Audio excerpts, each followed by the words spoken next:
Because I'm literally a communist.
I'm escaping to the one place that hasn't been corrupted by capitalism.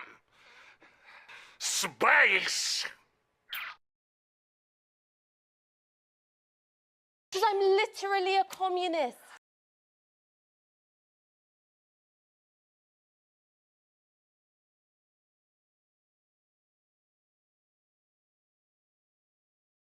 Because I'm literally a communist.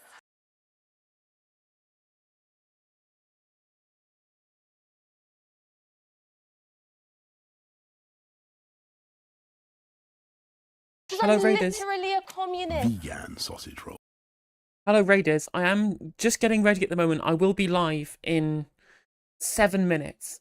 Welcome to the No Justice stream. We talk about UK politics 7 days a week. If that sounds like your thing, Because I'm literally a communist. then drop a follow. We'll be covering the election every single day as it runs up to it from the UK-based perspective. Thank you very much to Jason D100 for the 30-person raid. I appreciate everyone jumping in today to the No Justice stream. I don't know anything about Jason's content. I don't know what perspective that's from, but either way, we are welcoming and pluralistic community over here at the No Justice stream. So if that sounds like, so I don't do whatever stripe of politics you're from, welcome in. I will literally just need to get 5 minutes to get ready, and I'll be right over. Just bear with us 1 sec.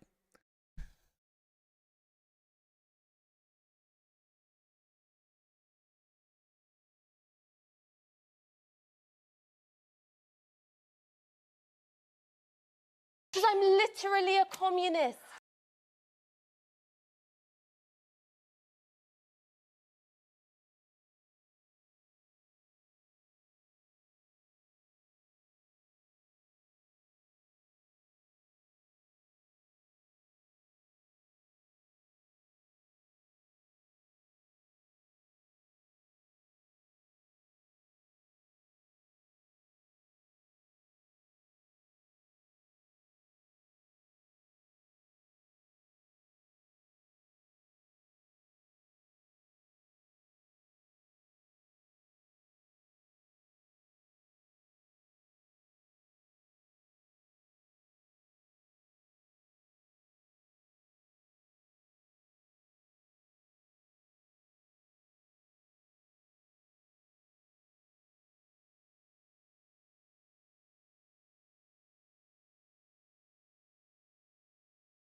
Shut up, Wesley.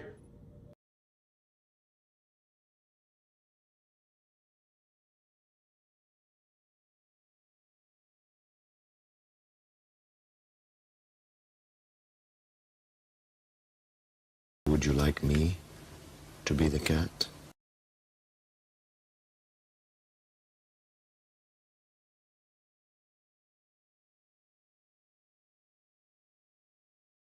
Because I'm literally a communist.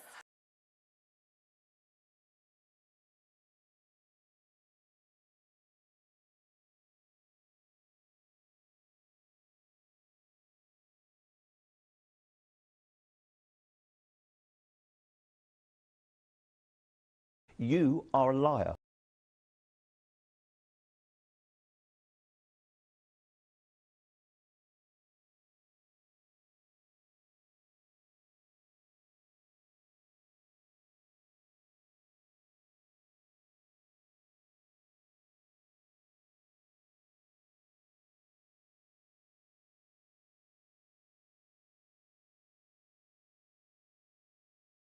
And if I'm going to live rent-free in his head,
Oh, there we go. Sorry about the wait there, Raiders. I do appreciate you waiting around for me to get ready. I'm just going to focus my camera 1 second.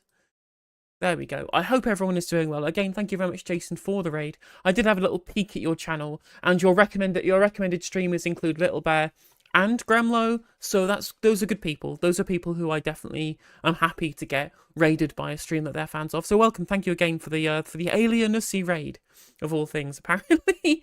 But I appreciate you all for coming in today and hoping to, and all of the new follows as well.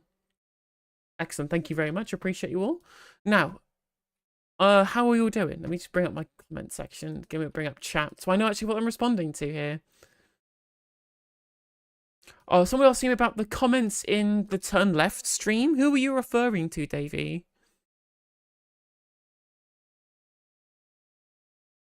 Oh, I got the little bear emotes as well. Excellent. Was there a point last night to that debate? To try and close the options, really and truly. I think the main thing that both Sunak and Starmer wanted was really and truly to try and fight off challenges to their right and their left rather than from each other. There was a reason why when Rishi Sunak did his piece to camera at the end, he said, well, you're going to have to vote for one of us. A vote for anybody other than me is a vote for Keir Starmer, because he cares far more about losing votes to Reform than he cares about losing votes to Labour. So that just tells you. And then obviously Keir Starmer actually did try and talk about some of his policies. He was very forthright about taxing the rich. Not very much, of course. It's not a particularly big tax on the rich to bring more people into tax eligibility than previously were, rather than actually increasing where the taxes come from. But at the very least, people were pretty happy to hear him talk about non-dom tax status and private schools and things like that, and the oil and gas giants. When the Sun were covering it very specifically, they'd have this little kind of worm with public perception, and then the Labour one massively jumped up when they started talking about the non-dom tax status and the windfall tax and energy giants. It's just a shame, that that's it. That's literally it.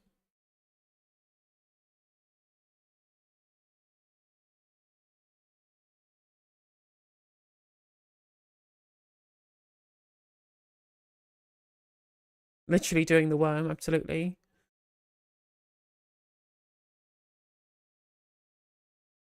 Yeah, that's true. I think that it is right to say that. And I think from the performance of that debate, the Starmer is not going to be really good at PMQs. He's definitely no Blair, is he?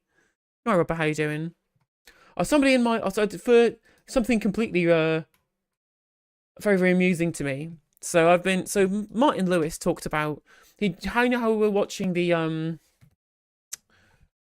Victoria Derbyshire talk about like the conspiracy of silence around where money is going to come from for the future fiscal plans for each government. So are they going to do austerity, or are they going to raise taxes, or are they going to print money, or are they going to borrow money, for example?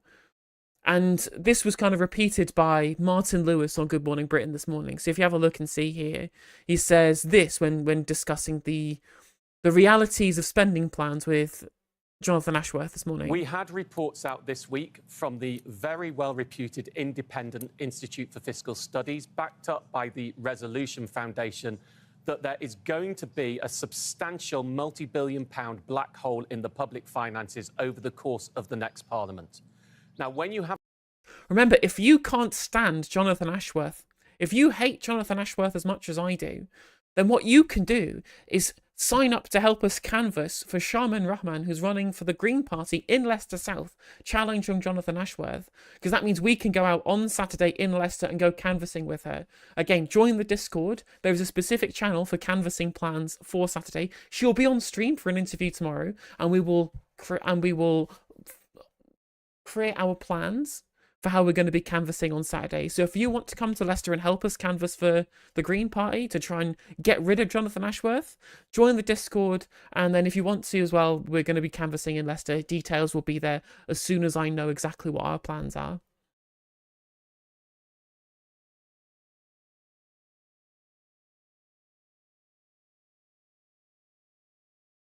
Yeah, I did see that, Davey.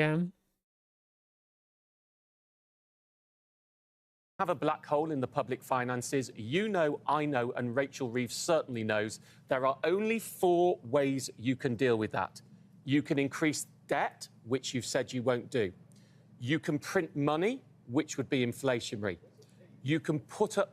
Right, he explicitly says that printing money is inflationary here. Explicitly says, as if it's like an aphorism, that printing money is inflationary. Which you've said you won't do. I don't know why that played. But he says explicitly, oh, well, printing money, that's definitely inflationary. Now, it's not true. It's really important to understand this, chat. It's not true that printing money is necessarily inflationary. Again, this comes from the quantity theory of money, which is an economic truism, essentially, that the money supply is directly proportional to generalized commodity prices in the economy, which isn't true. So as an explainer, here's the channel Money and Macro talking about it on their channel, which I clipped and popped onto Twitter. Now, it is at this point that a lot of amateur economists will start spouting stories that money printing will always lead to hyperinflation or asset bubbles. In my opinion, that is way too simple. Money printing does not cause inflation if it is employed the right way and at the right time. Now, what do I mean by that? Remember that in our previous examples, the key assumption was that money creation did not create additional supply of either assets or goods, but it only increased demand. Obviously, this doesn't need to be the case. Suppose that Zimbabwe was successfully able to fight corruption. Now we know that there is a lot of unfulfilled demand for food in Zimbabwe. This is economists speak for hunger. We also know that Zimbabweans are generally hardworking, intelligent people and that the land is fertile. However, the problem for any upstart farmer is that there is no investment money available to start that farm. This is where money printing can save the day. What if the Zimbabwean government would borrow from its central bank to invest in upstart farmers? That new money will then flow to those who work the fields, and thus increase their effective demand for food. But at the same time, it will increase the production of food. And since both supply and demand shift to the right, there shouldn't be an increase in the general price level. Here you see that money printing has increased the size of the economy, and the craziest thing is that this was all for free. At the end of the day, this is where a lot of the modern monetary theory discussion around public spending comes from, in that what's actually relevant is real labour and real resources, and how you use government finances is explicitly a way of trying to leverage that resources and leverage that labour. Right? Once you reach the limit of the productive capacity of the economy, then you start it to be inflationary. But again, to quote John Maynard Keynes, if we can actually do it, then we can afford it. It just relies on having the money being spent by the state to ensure that we unlock that growth potential. And that's what was being explained there by Money and Macro. Now, his name is Dr. Yuri Shasford, and he is a macroeconomist from the University of Groningen, I believe. I forget exactly where he's a macroeconomist. Let me just make sure that I am getting his credentials correct here.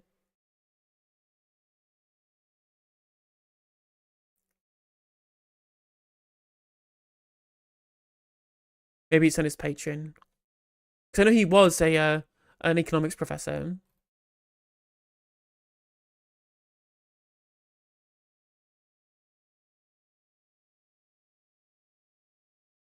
It doesn't say, but he's like a professional macroeconomist, right? And then somebody in the replies to me was getting all mad and saying, "Oh, why don't you know anything? Why don't you go and do your research?" And I was just like, yeah, it's like, that's exactly what happens. Perhaps you should do a bit of research. And then somebody says, "Oh, well, you should listen to Peter Schiff." And I'm just like, yeah, it turns out there's no one specific true theory of economics. It's all different competing definitions. Although it's very funny to me that I provided this explanation from a professional economist, and he goes, "Oh, well, nuh-uh, you're wrong. And I'm like, no. I mean, if he says he wants to go to Peter Schiff, I will take him down to Joan Robinson, who debunked quantity theory of money as an inflationary theory in the fucking 70s. Like, it's not like this has always been the pluralism. It's not been like the plurality of public opinion or really even economic opinion on the nature of public spending and inflation. Yeah, Peter Schiff is an insane ANCAP, exactly, yeah.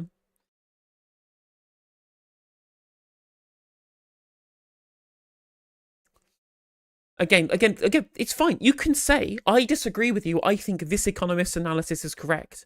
But what you can't say is, well, my economist said this is true, so it must necessarily therefore be true. And even then, the economic theory that grounds what Mr. Chassefort is saying here is broadly correct and has been shown to be correct from the last 80 or so years of Keynesian economics, at least in countries that have actually properly employed Keynesian economics. But again, this idea that once you print money is inflationary is just this kind of just so story that conservatives love. They don't want things to be difficult. They don't want things to be complex. They don't want things to have certain different perspectives. What they want to be is a certain set of simple rules that everybody can follow and life to be no more complex in this black and white situation. Again, it's why they get frustrated about so much economic discussion that is grounded in anything more complex than praxeology. Because they'll just say, oh, well, this, I believe A plus B equals C. And I'm like, well, no, things are far more complex than that. Again, if you use the increase in money supply in the economy to be able to leverage new public investment to increase the supply of goods and services, then the supply-demand curve increases at the same time on both ends of the discussion. It does not necessarily mean that just because there's more money chasing goods in the economy, that the number of goods in the economy stays stagnant. Prices won't necessarily decrease, right? But what it will do is create better social utility. But of course, macroeconomists who are on the right do not care about social utility, so they don't care about any argument that would underpin that. But the Economist said it's true, so national debt's scary, blah, blah, blah. That's literally it. That's literally it. A bunch of people who were taught PPE when the Chicago school were like the economists du jour, who treated the quantity theory of money as if it was rote economic truth rather than a specific perspective, who now dominate the halls of most of the economic journalism in this country. In the economic intelligentsia, that's shifted. Post-2008, people's opinions on economics has become far more Keynesian and left-wing in academic circles, but these aren't the people being paid by journalists to spout pro-capitalist dogma, because of course the journalists are paid by capitalists who want things to be dogmatically pro-capitalist, right?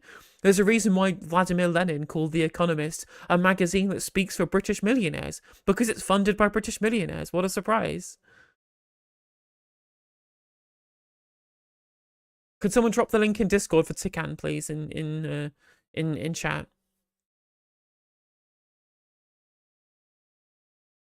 Richard Murphy is always worth a listen to. I like Richard Murphy, but it's really worth pointing out that Richard Murphy is not an economist, he's an accountant. I think his economic credentials are fine, but his actual profession is being an accountant.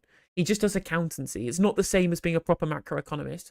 But I think what Richard Murphy does is take a lot of his economic advice from people like Stephanie Kelton, people like Warren Mosler, people like Mariana Mazzucato, people like Ha-Jun Chang and Kate Rayworth. These are all actual economists who Richard Murphy correctly uses the information from. But rather than just listening to Richard Murphy as being the arbiter of truth here, I would recommend going to his sources, his first principles, where he's got his analysis from, and then using that as the basis for your arguments.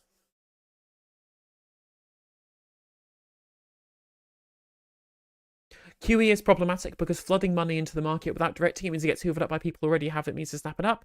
If you want QE, it has to be planned to go to the right interest. 100%, you're absolutely right. This is the difference between George Osborne using quantitative easing to give money to the financial sector, which all it did was pop up asset prices. It created an asset bubble, and actually that's a problem that Mr. Chassefort talks about in the rest of this video about hyperinflation and about money printing, that you should all go watch, by the way. Because all that money went into the hands of people who already owned assets. They then bought more assets, increasing the demand for assets, whilst no new assets were created. Therefore, specifically, I'm literally a communist. Creating an asset bubble leading to asset price inflation. Whereas Jeremy Corbyn wanted to use quantitative easing to invest in new businesses, to leverage the real resources of the economy, the increase in supply, the increase in labour usage, to try and make sure that as they increase demand, supply also increased at the same time. Therefore, it wouldn't have been inflationary for the people's quantitative easing under Jeremy Corbyn to use as part of this cooperative investment bank that I bang on about all the time, would have specifically been used to ensure that both supply and demand grew.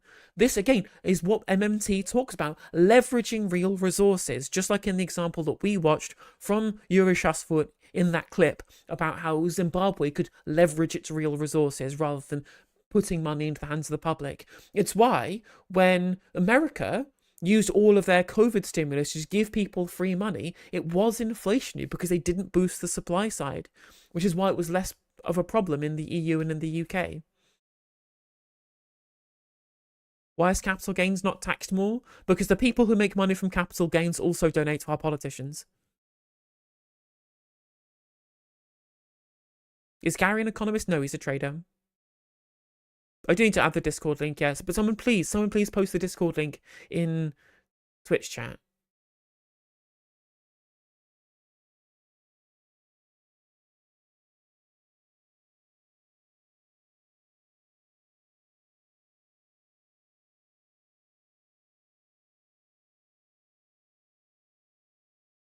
But yeah, if you wanna mock that person in the replies on my tweet, I feel free to do so. If you quote if you search Joan Robinson quantity theory of money, that's a really good explanation of why quantity theory of money is bad. Because it's such a short and simple explanation of why quantity theory of money, as a description of price levels, is stupid.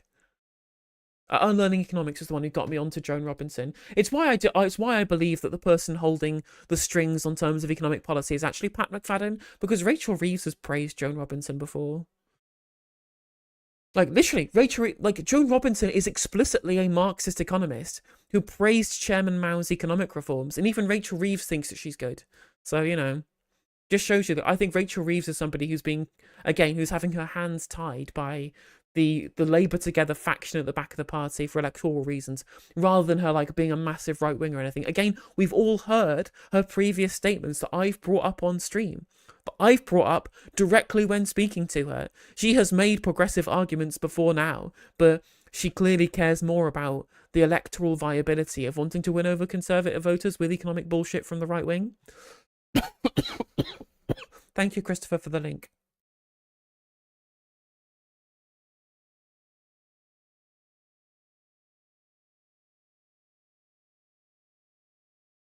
And thank you, Tikan. Welcome into the stream today. Hope you're doing well.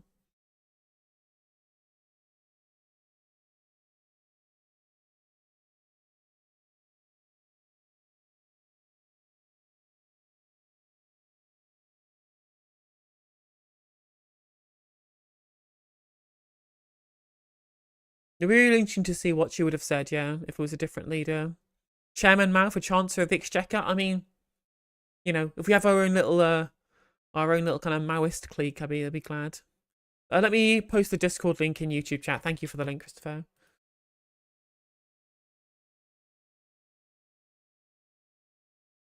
It's also worth noting as well that Zimbabwe was, things like Zimbabwe and Yugoslavia and Weimar Germany, a big reason as to why there was such a problem with hyperinflation is they had debt owed in a foreign currency. So there was essentially this kind of unofficial peg towards another currency that helped to create the hyperinflation. Again, US dollar hegemony doesn't help this.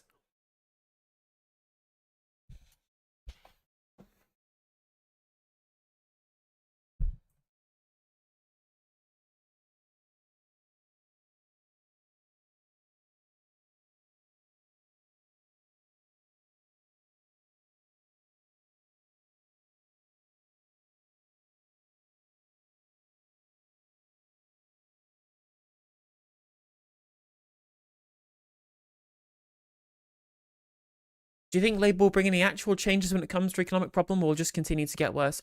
I think it'll continue to get worse, you know. They've continually said that they won't do anything that'll make things better. So, like, I'm going to believe them when they say that.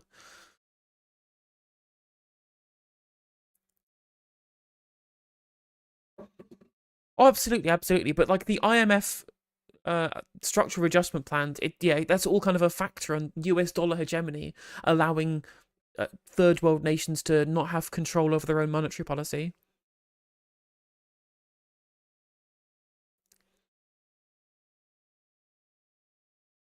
No, I think there's likely that Rachel Reeves will try and coup Starmer. Oh, it's crazy that private banks are the people who generate money in our society. Like, literally, our central bank never prints any money. But private banks, they love creating new money. Like, it's crazy. So, there is like a right-wing conspiracy theory that a thing called central bank digital currencies are going to be used to control your money and how you spend. And it's going to be spying into your bank account. Now, look, here's the thing. Our government can spy on your bank account and control what you spend without creating central bank digital currencies. They already spy on people's bank accounts already. They do not need to use central bank digital currencies to spy on you and your economic activity.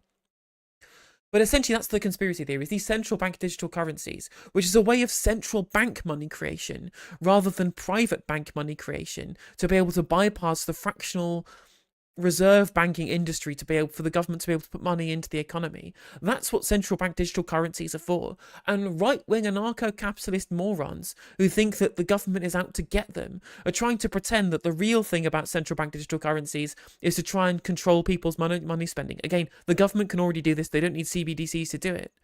But what the essential to kind of cut through the bullshit of this, because central bank digital currencies disempower private banks, people with investments in private banks are sending out propaganda against CBDCs to try and get people to turn against CBDCs because they want to maintain the power of private banks. All of the rightoid idiots getting mad about central bank digital currencies are cucks.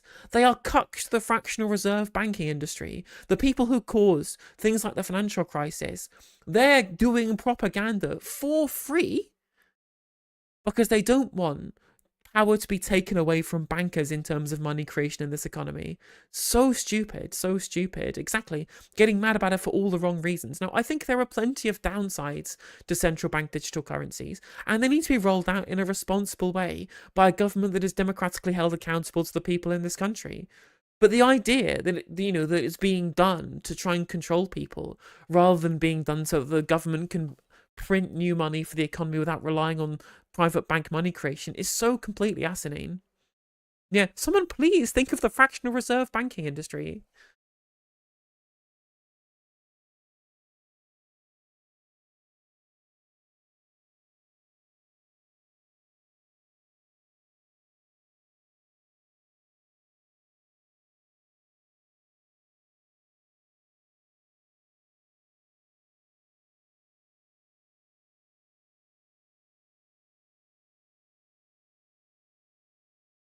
Exactly, you can't cut your way to growth 100%.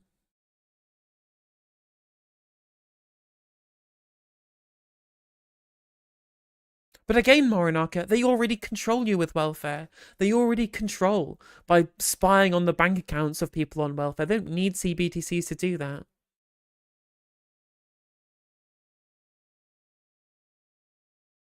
How should we force the government into proportional representation? Vote literally anybody other than Conservative or Labour. As long as you don't vote Tory or Labour, you maximise the non-Labour and Tory vote and make PR more of a pressing issue. As long as you keep tactically voting for one of the two major parties on the pretense that they'll get their massive majority they will use to undermine their future majority later, you are not going to get PR.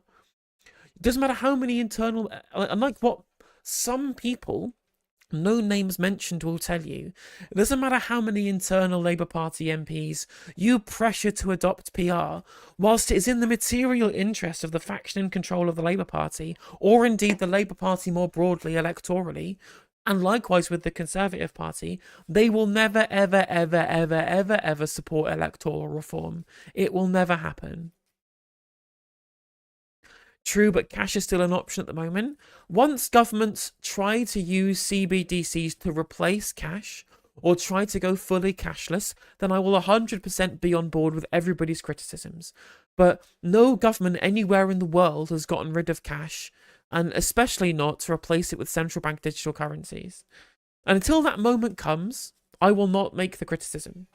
But once a government says that they're going to do that, I will be absolutely on board with the criticisms. Yeah, absolutely. Thank you, actual Karl Marx. Yeah, definitely worth doing so. In fact, just read lots of Joan Robinson. She's excellent.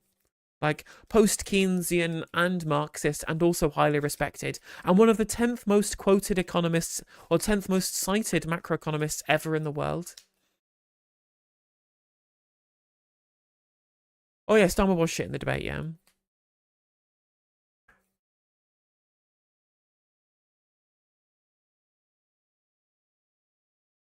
Do you think that Farage being so prominent might help towards PR? Yes, I do.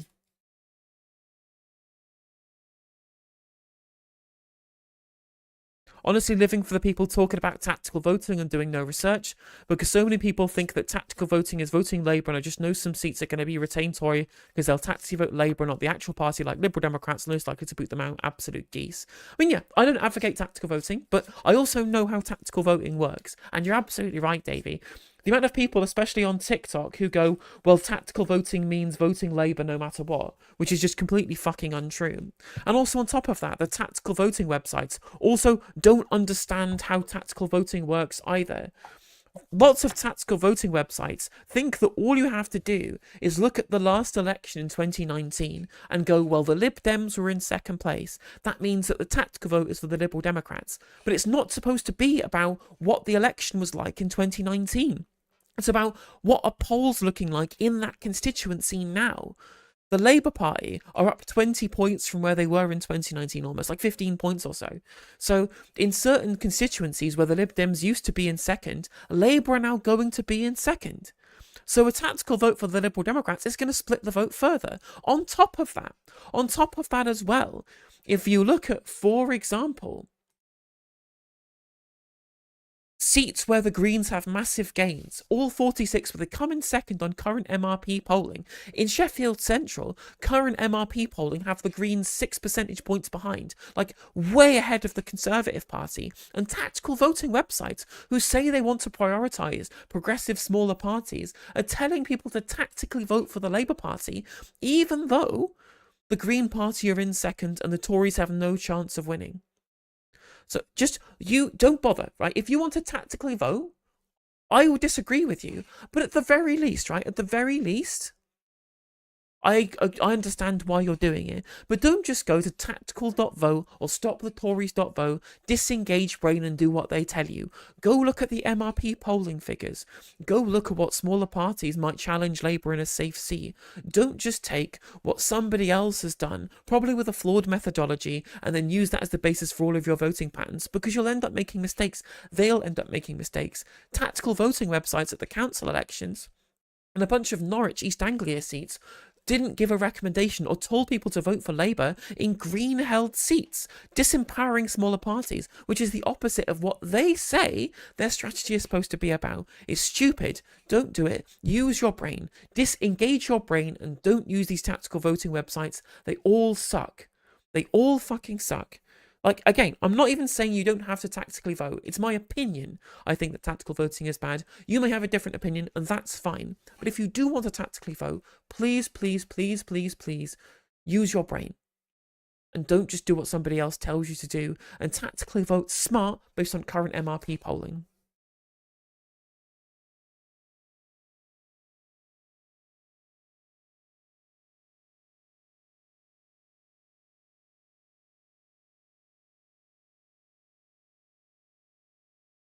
The most sus thing in the world are tactical voting websites, always set up by some PR nonce who spends most of their time screaming about 97 on Twitter. I mean, I wouldn't use the N-word. I think that could get you into huge amounts of trouble. Now, Speaking of which, speaking of tactical voting people who say that they favour smaller parties, but actually are just chills for the Labour Party, here is Carol Vorderman. Here is Carol Vorderman, tactical voting supporter and person who wants to quote-unquote destroy the Tories. Here is her actively advocating for people to vote for Thangham Debonair in Bristol Central when she is the one splitting votes away from the Green Party. The Greens are 15 points ahead in MRP polls in this constituency, and Carol Vorderman is trying to get you to vote for a pro-austerity, anti-trans monster like Thangham Debonair. Like this, she's a tactical voting person who is actually trying to get you to split your votes away from somebody who's more likely to win the seats than Labour is, in the case of Carla Denyer, from somebody who is not progressive. Thangham Debonair is not a progressive person. She's rubbish. She's awful. It is absolutely in every progressive person's interest to vote against Thangham Debonair, to get her out and replace her with someone genuinely progressive like Carla Denyer. But turns out, these tactical voting supporters, they're not get the Tories out, they're Labour Party shells, they're Labour Party apparatchiks, they're people who are trying to get you, to scare you into voting for people who are against your interests in the name of getting the Tories out, even when there is no need to do it. Even when there's no need to do it, like in Bristol Central, when the true anti-Tory vote is voting for the Green Party. Again, these people are grifters, they're shills. They do not have your best interests at heart. Again, I want to make it abundantly clear. Even though I disagree with tactical voting, you may want to vote tactically, and that's fine. You can disagree with me. But if you're going to vote tactically, don't follow these idiots, these clowns, these shills, these grifters, these apparatchiks. Do not do it. Use your brain. Work it out yourself. And again, prioritize real progressives, actual progressives in this progressive alliance that people trying to pretend exists between two non-progressive parties like the Liberal Democrats and Labour, and other actual progressive parties like the SNP and the Greens, based upon things like posts from Carol Vorderman trying to get you to split your vote away from genuine progressives. Use your head, use your brain. It's much more complex than just get the Tories out and vote Labour, because even in seats where Labour are going to lose, these grifters are trying to get you to shill for the Labour Party, even when it's completely unnecessary to do so, and shill for right-wing, awful, garbage Labour MPs like Thangham Debonair.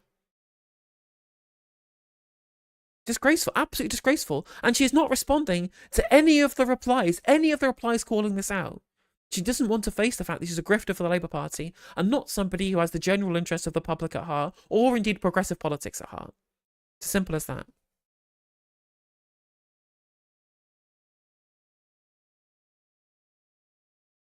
And again, Vorderman was an apparatchik for the Conservative Party all those years ago. Makes you think, doesn't it?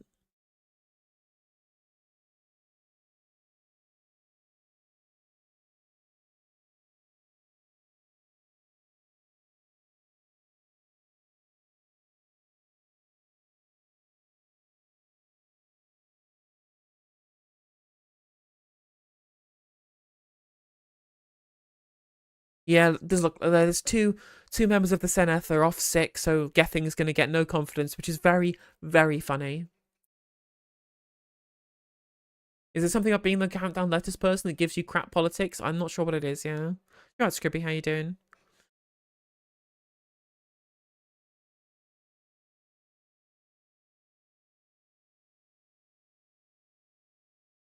It's a non-binding no confidence. Okay, well that's less exciting then.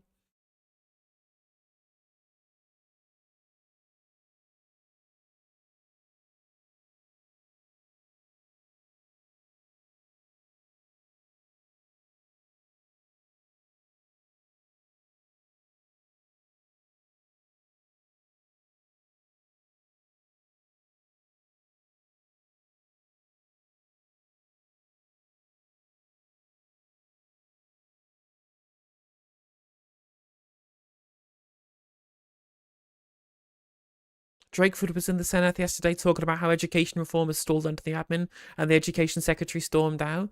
Yeah, Drakeford is a real one, top bloke.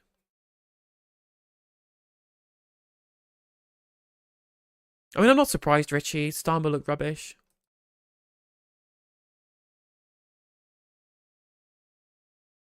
Well, literally, yeah, she used to do like a ocean. She used to literally do the ads for Ocean Finance. Do you really think she has the public's interest at heart? You can now vote. Hey, excellent, Vinia. Good to hear it.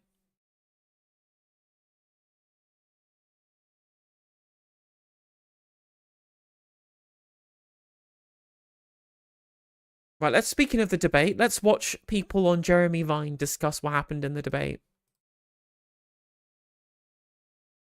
Get straight into last night's debate between Rishi Sunak and Keir Starmer as they bid to become Prime Minister after the election. The papers have written it up across their front pages. The Express says, kapow, feisty Rishi floors Starmer over £2,000 tax rise. They're always quite pro Rishi Sunak. But the poll suggests he did quite well, Sunak, maybe edged it.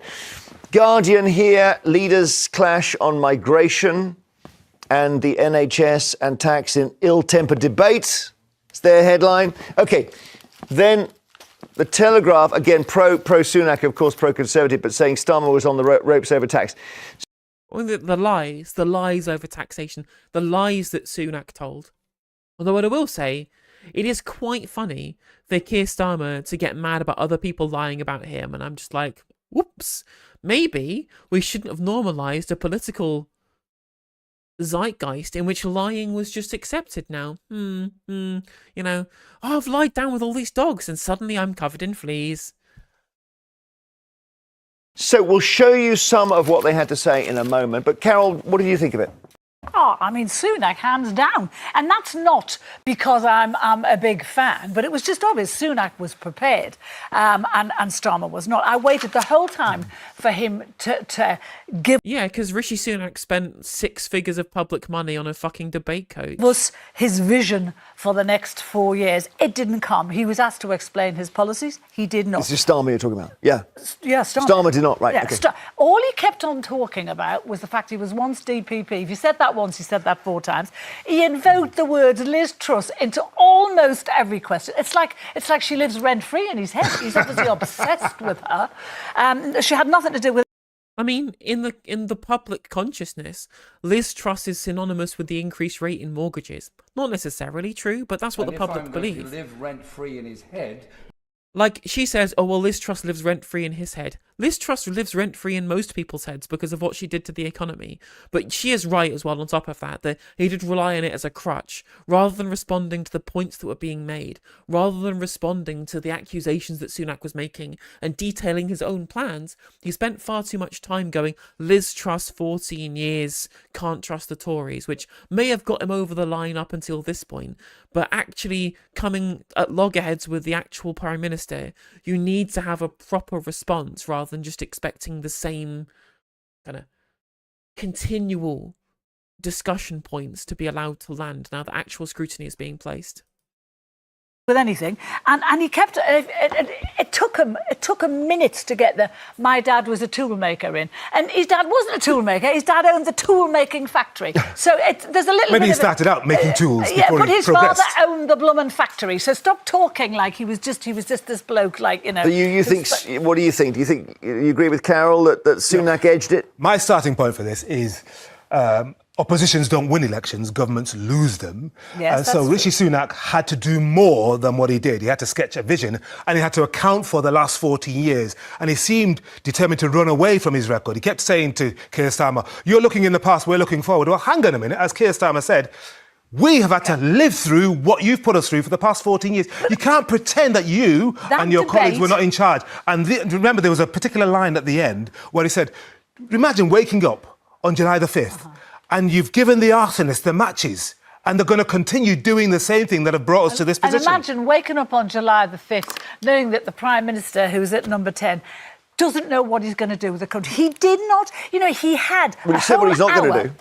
He had a whole hour to refute Sunak's constant jibe about it was going to cost every family in this country £2,000. I agree, he took far too long on that. He took far too long. Can I play some clips? Because I know viewers who haven't seen it. Well, I think, you know, both of these people are right. Governments do lose elections. It's going to take a lot for Sunak to win back over people who have higher mortgage rates, who live in poverty, who have the cost of living crisis really affecting them, who are young people who need to have some kind of hope. I don't think that's going to happen. That's not going to happen.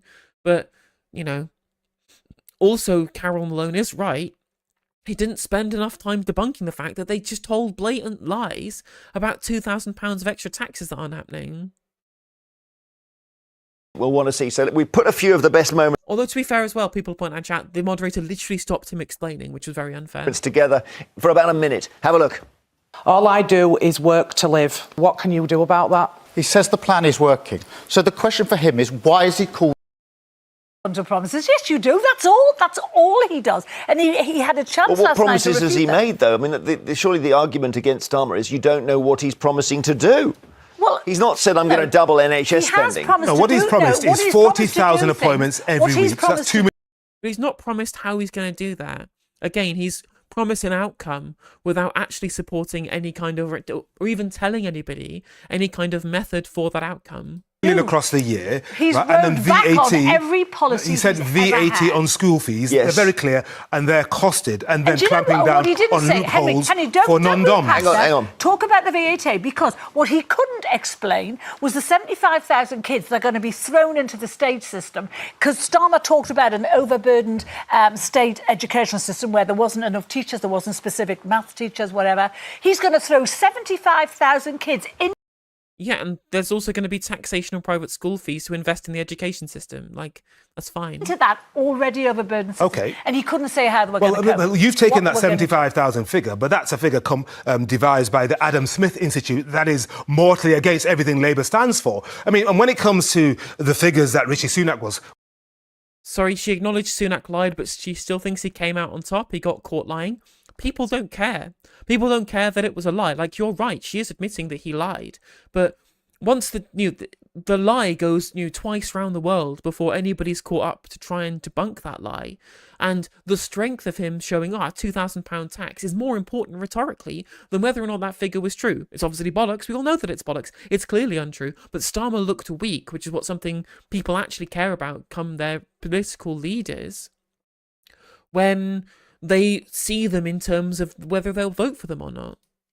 Quoting, I mean, that came from special advisors who instructed the Treasury, so they input the data because they wanted a particular answer, and Keir Starmer should have responded to that straight away. The same Treasury that would be working for Keir Starmer. They're civil servants. Of the course. same Treasury that would be working for Keir Starmer. But Henry so points out it was a sort of notional figure. It didn't really mean... But anyway, whatever.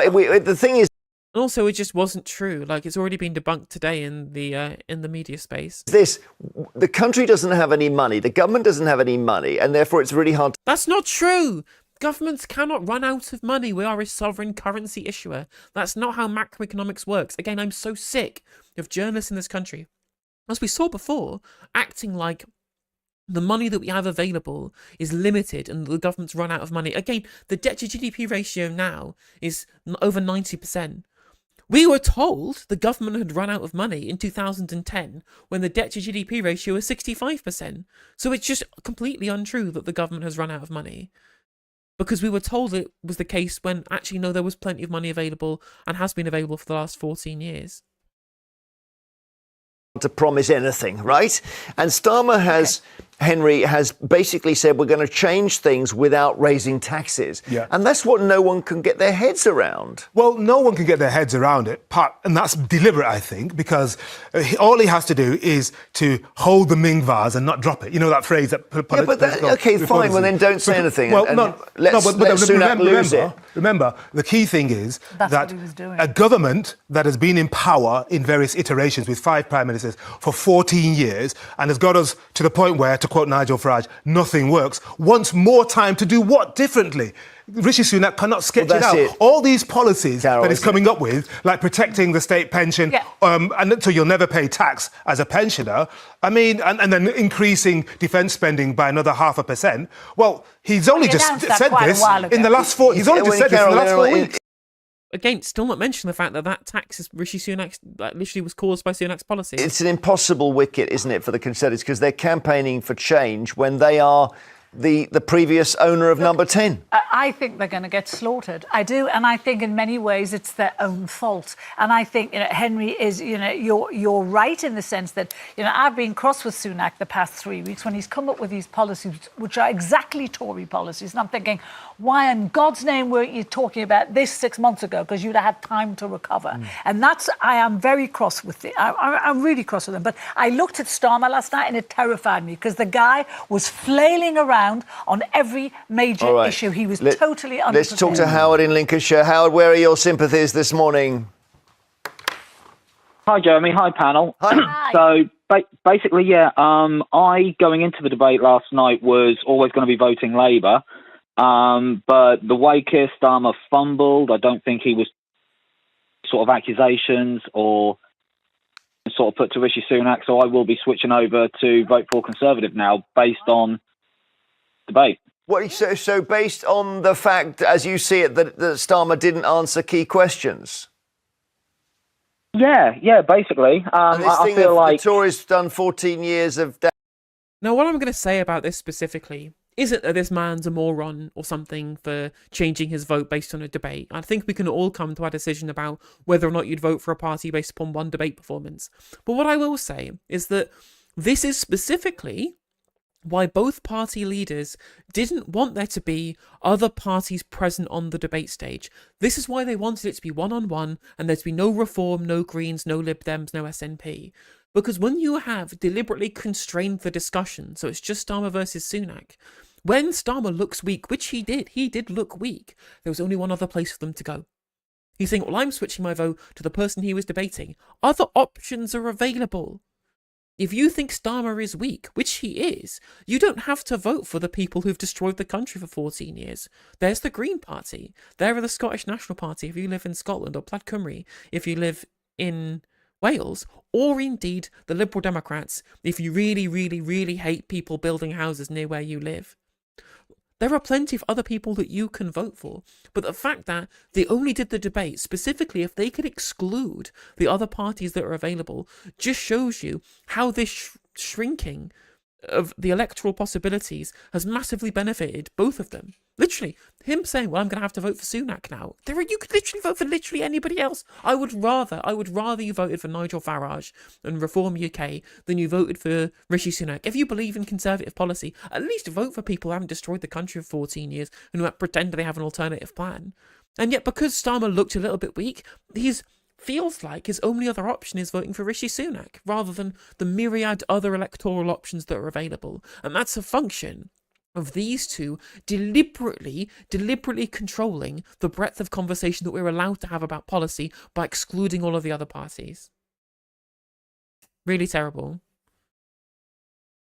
Damage, as Labour say, you think they can get beyond that?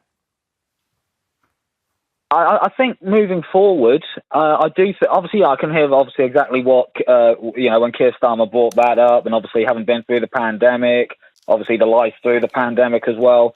One thing I'm hanging on to from last night is the way Keir Starmer get plenty of opportunity to, excuse me, is to respond to when Rishi was talking about the £2,000 in uprise in tax that Labour would do if they were in power. Yeah. There's something very, very important to say here. Keir Starmer tried several times to respond to that immediately, and Julie Etchingham stopped him. He's clearly a very reserved... No, wait a minute, please. I need to land. He's quite a reserved guy. He's a very polite guy. He's in his 60s. And if it was Rishi would have just bulldozed in and talked all over Julie. Are you kidding me? No. I mean, that is absolutely true. Although that's a failure of Starmer's part. You can't say, oh, well, Starmer was a little bit respectful. I mean, this is a debate. This is blood sports. You need to get your point across. This is the future of the country. If you can't speak up about something that you believe in when faced with a hostile moderator and a petulant and belligerent interlocutor, you're going to be weak on the world stage and it will cost you votes. This is really important, and we can see the result of Starmer being too weak to be able to properly respond here. And, it is right, the moderator did stop him from debunking this, but it should have been the first response. Should have been, there is no possible justification for you saying we're going to raise taxes by £2,000 when we've explicitly ruled these things out. You're using bogus numbers invented by your mates, and it just shows you how little respect you have for the country that you can lie about your opponent like this. Instantly would have been able to discredit what Rishi Sunak was saying, but he was too busy trying to be quote-unquote respectful rather than actually treating this platform for what it is supposed to be, where you do have to speak over your opponent sometimes. Sunak, for half of the debate was really good at talking over and prodding and pushing and saying, what are you going to do about strikes? What are you going to do about funding? What are you going to do about taxes? To try and get Starmer to actually properly do a response, because he's had all this debate training and Starmer didn't look like he could properly respond. And that's a failure of Starmer. Again, like, Sunak's garbage and I absolutely despise the guy.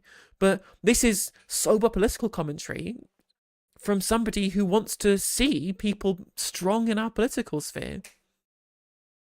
I think if the moderation is garbage, you need to be forceful with the moderator.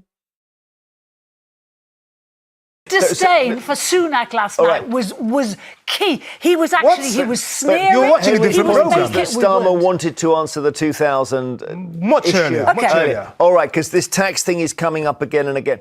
Thank you. Snap YouGov poll after the programme had finished put Rishi Sunak just ahead with 51% of the vote, Keir Starmer 49%. In the last couple of hours, another national poll conducted by Savanta has said Keir Starmer actually shaded it. Oh, he did. Isn't that interesting? Nowhere close to shading Well, people it. look through their own prisms, Carol, don't they? That's the thing. Well, exactly, they do. They're not looking and making a proper evaluation. Like I told you, I'm no big fan of Sunak. I've slated him on here a million times, but I thought he wiped the floor with Starmer last night. Nowhere near. But also, right. I think one of Starmer's biggest mistakes last night was people were aghast when they were both asked that question: would you pay for healthcare if someone you loved was sick? And Sunak said, yeah, I think saying that Sunak wiped the floor with Starmer is really unreasonable. Like, I thought Sunak performed better in terms of the debate, but he also did bad things like talking over the moderator and looking petulant like a child. He does this all the time in interviews. You'll see him look aggrieved at the idea that anything that he's saying is being questioned. Real kind of public school debating vibes, where, you know, this man's never been challenged in his life because he's glided through rich mummy and daddy putting him through Winchester and then spending his life moving numbers around for Goldman Sachs. Like, he really does look like a belligerent child a lot of the time, which I think came off in this debate. But there were certain moments, I think, that you can argue he did press Starmer, which wasn't petulant and belligerent, but did look strong. And there was those moments that really cut through. But this idea that he wiped the floor with Starmer, I think that's massively untrue, especially when, you know, he wouldn't even recognise his own record of failure. He couldn't recognise his own party's government. He couldn't recognise his own party's record of failure. And he looked similarly weak in compared to Starmer when he was saying things like, oh, we can't talk about the past. I'm like, well, that's your past. That's your government's record of failure. You want to move on from it, as Starmer said, because you know you can't defend it. You can't defend all of these prime ministers. You can't defend the managed decline. You can't defend the absolute state of the country. he would.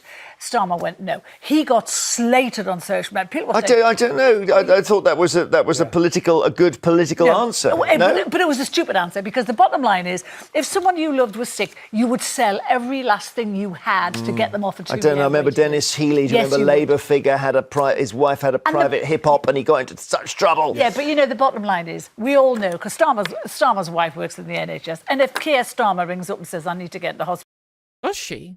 Keir Starmer's wife works in the NHS? I had no idea. Not a clue. You should have mentioned it. They're going to get him in quite quick. He's going to jump the waiting We list. put our own poll online. It's had over 4,500 votes. Currently, Keir Starmer is miles ahead. So, but that is X/ Twitter. So it may be that, again, people, what a thought, could be voting just simply who do they like the most. Exactly. I can bring you some breaking news via the BBC News website. Apparently, the chief Treasury civil servant, so that's the permanent secretary, wrote to Labour 2 days ago saying the Conservatives should not have claimed that there'd be £2,000 worth of tax rises under Labour. It should not have been presented as being produced neutrally by the civil service. Well, yeah, OK, all right. So it's someone is playing fast and loose with the numbers here, for sure. I guess they do in elections. I'm going to show you, because tax came up a lot, we're going to have a look at a clip where they start talking about tax together. So let's see this one. We will raise specific taxes, and we've been really clear what they are. We've already dealt with the tax break on private schools. We want to end the non-dom status completely. I think that the super rich should be paying their tax. Well, we have already scrapped the non-dom regime. I mean, they also massively applauded him talking about taxing oil and gas giants. It's almost like, chat, considering the support for these policies in polling, just through the anecdotal evidence of the levels of applause it gets, the level of support it gets in reactions to the debate from the things like what The Sun were doing by polling their audience to show people's support for certain moments in the debate. Taxing the rich is popular. It's not like completely antithetical to being electable. So I wonder why Labour aren't doing it. Turns out they're funded by the people that would be taxed by this. What a surprise. When we have a 75% windfall tax you've left a on loophole. energy companies, but independent Treasury civil servants have costed Labour's policies, and it's £2,000. The Institute for Fiscal Studies independently has assessed that you are joining in a conspiracy of silence in not acknowledging the scale of the choices and trade-offs that will face us after the election. No, we're not going to go back to austerity. I ran a public service for 5 years, the Crown Prosecution Service. I know how hard it is. Thank you very when much you don't have indeed. enough money. Yeah, I mean, I don't understand, because a lot of people are saying, look, there isn't any money, so you'll have to have a version of austerity unless you're going to have massive tax cuts, or you get growth, Liz Truss style, on day two. That's what she wanted to sort of... Yeah, she threw all the coal in the furnace. Or you borrow, and you borrow to invest. That's the point. Borrow to invest, and then maybe you get growth from that. Yes. Okay. Paul in Greater Manchester, who's shaped. Borrowing to invest? You can't say that. What about the magic money tree, household budget, fiscal headroom, economic groupthink that pervades all of our media? Borrowing to invest, that's communism. It's true, we should be borrowing to invest, absolutely. Thank you, Robert, I appreciate it. Shaded it, do you think? Definitely Keir Starmer. Rishi Sunak comes across as a dodgy, lying car salesman. He reminds me of Uriah Heep from David Copperfield, Charles Dickens' David Copperfield. We all know that Labour do a lot better for the country when they're in power, and anyone who's falling for what Rishi Sunak has to say is just... they deserve to lose the NHS. It sounds like you might have started wanting Starmer to win when you started watching the debate, Paul. Oh God, I'm so sorry, chat. I keep telling you that I'm going to call up these shows and I never do. I really should call up to actually get some proper analysis of this, because of course my first thing would be to say is like, well, no, I mean, the people who won the debate were both of them because they shut out everybody else from being part of the discussion. Like, both Sunak and Starmer won because people thought that it was a two-horse race when actually multiple options are available. Paul, am I right? Yes. I'm not a massive fan of Starmer because I was more of a Jeremy Corbyn fan, but I'd take him any day. I'd take him any day. Paul, at the last election, you're Jeremy Corbyn. He did really well. Well, he didn't do so well because Reform didn't stand, and you know that. No, Carol. he didn't do well at the last election because people realised what he was going to bring. Go on, Paul. Why do you get? I'm wondering if Carol's related to Rishi Sunak, because I wonder if you're related to Jeremy Corbyn, because you were watching a different debate last night. He's making a point about you butting in, so it's quite a good time not to. Paul. Well, no, that's what I do. Yeah, I mean, she's an absolute fucking mouthy cow, isn't she? I hate to do that casual misogyny on stream. Like, sorry, but I mean, maybe I'll a mouthy idiot. I'll say that, a mouthy idiot. I'll try and cool it on like the casual internalized misogyny. But she's really a mouthy fucker, isn't she? Just no, shut up and let other people speak. No wonder she's a fan of Sunak. They both like butting in when they're not wanted and talking over everybody else. I'm butting in. Go on, Paul, you've got the floor. Carol, you speak from a position of privilege, showing off your fancy kitchen on television all the time. I'm a working class gentleman, and you don't speak to me. I'm from the Red Wall. It's true, absolutely. Salt of the earth, working class TV panelist who gets paid money hand over fist to spout completely uneducated nonsense for an hour and a half a day. Yeah, that's true working class salt of the earth. And so Keir am I. Starmer will do more for Paul, people Carol like is the Red Wall, Paul, let me tell you, I grew up on a council estate. Hang on, Paul. I grew up on a council estate in the northeast. I am not middle class. Where you grew up, where you're from, is not what your class is. Your class is your relationship to the means of production. It is your level of current wealth now. It is not an identity. It's not something you are born into. It is something that you can change. Class mobility is a thing. And I think being upwardly mobile to the point at which where all you're doing is just spouting gobby nonsense on your TV screens for an hour and a half a day, It's not the same as people who actually go out and work for a living creating commodities. I would know. I spout nonsense from my chair in my fucking bedroom for a living. I know full well that I'm in a position of privilege. At least I have the dignity to admit it and the decency to admit it. Unlike Carol, who just goes like, oh, well, my dad was a toolmaker, blah, blah, blah, blah, blah. I have all these background. Look at me. Look how salt of the earth I am from the community I grew up in. Yeah, the community you're now shitting on by supporting the anti-industrialists who took all of the wealth out of the Northeast. I've worked my whole life, so don't you dare accuse me of being privileged. I love the idea that being middle class and working your whole life are separate. Well, it's not separate. It's a fact. I was born working class. I remain middle class. I just have it. Yeah, you're sure. Yeah, there we go. Freudian slip. Again, you're not born a certain class. Class is a material relationship that changes as that material relationship changes to the means of production. Shut up, Carol. Again, you can't just say, it's not, you don't inherit class. It's not fucking biological. It's not something that's genetic. I like how they called her out for talking over and then just let her do it. I know, right? And I'm working way beyond my working years. Paul, I like work. That's well done. I hope I gave you a bit of a shout there, Paul. Well done. And you were talking about... If it helps, I also grew up on a council estate in Manchester. Okay, Yeah, adult human proletariat. That's true. Yeah, again, literally. Again, like, this is specifically why it's really important to understand. This is why people want to completely remove all Marxism from discussion in public life in this country. They want to remove it from all discussion because it allows people who've gained class mobility to be able to treat class like an identity so that we can remove people from being able to find alliances based upon material shared interests. Because actually, middle class people and working class people have a lot in common. They're both members of the proletariat. They both sell their labour power for a wage. It's just that middle class people have a little bit more in assets and are far more secure in their income because they are not precarious in terms of their financial situation, which Carol is not insecure. She lives a very comfortable world talking bollocks on TV for very highly paid amounts of money. That makes you middle class, right?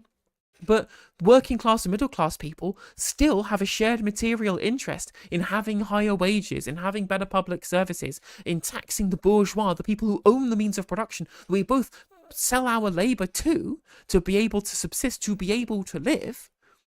And therefore, we should be able to find alliances with each other based upon that shared material interest.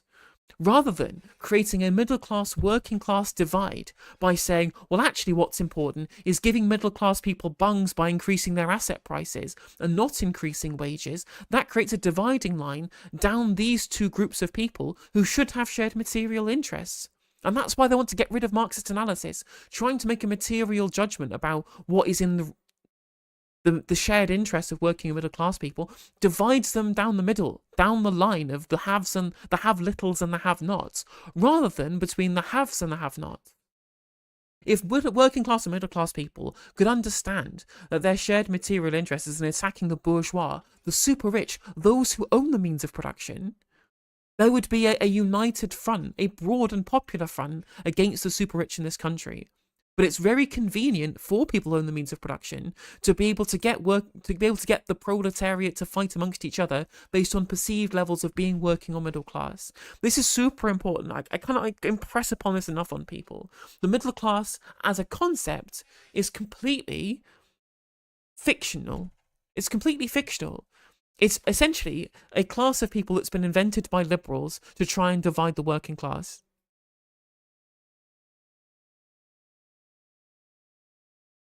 I didn't. But how dare people assume because you do a bit of television that you're privileged? Well, no, yes, you are. You literally are privileged. You are privileged that you don't have to work a proper job. I'm privileged that I don't work a proper job. But at least I have the decency to admit it, Carol. Googled your net worth the other day. £6 million quid, 6 million, yeah. Wouldn't that be nice? Please, though, only the lottery win. That'll be on Celebrity Net Worth. They make that stuff up. Okay, who shaded the debate? Let's have another look at another clip. This is when somebody in the audience asks a question. Have a look. All I do is work to live. What can you do about that? You're only just starting to see the benefits of that, as you described. So the choice at this election is with my clear plan and bold action to keep cutting your taxes to give you financial security, or put all that progress at risk with higher taxes, £2,000 worth of higher taxes. Liz Truss crashed the economy. They made it worse here than in other countries, and it's people like you that are paying the price. He says the plan is working. So the question for him is, why has he called the election now? Because he knows, and I'll ask him this, he knows inflation is going to go back up. Tommy and Kent, who won, do you think? Oh, definitely the Prime Minister. The leader of the Labour Party, or the Communist Party as I called it, he was like a rabbit caught in the headlights. He was running scared. Yeah, literally, that's literally why it's so dumb that they say, oh, well, we can't promise progressive policy. They'll just call you a communist. Then you strip away all of your progressive policy and they call you a communist anyway. Like it happened to Joe Biden as well. Like they say, oh, communist Joe Biden, you can't elect him. Even though, like, Bernie Sanders was the person they said you couldn't vote for because they would call him a communist. Now, they'll call you communist anyway. Like, don't bother. Like, provide proper progressive policy for people. Literally, they broadband communism. It's just a rerun of that.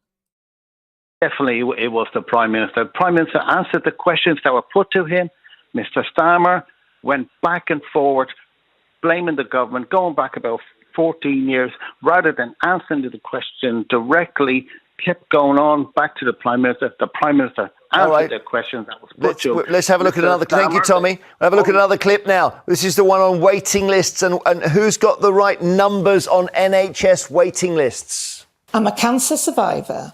My son is a nurse. I recently lost a cousin who was waiting for surgery. The NHS is broken. How long will it take to fix it? And it is going to take time to recover from that, but we are now making progress. The waiting lists are coming down. The waiting list is 7.2 million, they're now 7.5 million. He says they're coming down, and this is the guy who says he's good at math. I'd like you to explain how they're coming down. Because they were coming down from where they were when they were higher. 7.2. And they're now on their way down. Because the NHS was... Oh my God, there's so many like laugh moments. Again, people try and say that Sunak wiped the floor of the debate rather than like was slightly better than expected. Like, how can you say that when Sunak keeps getting laughed at or groaned at, like directly to his own face? Impacted by industrial action. And if it wasn't for that, 500,000 appointments would have been saved. So it's somebody else's fault.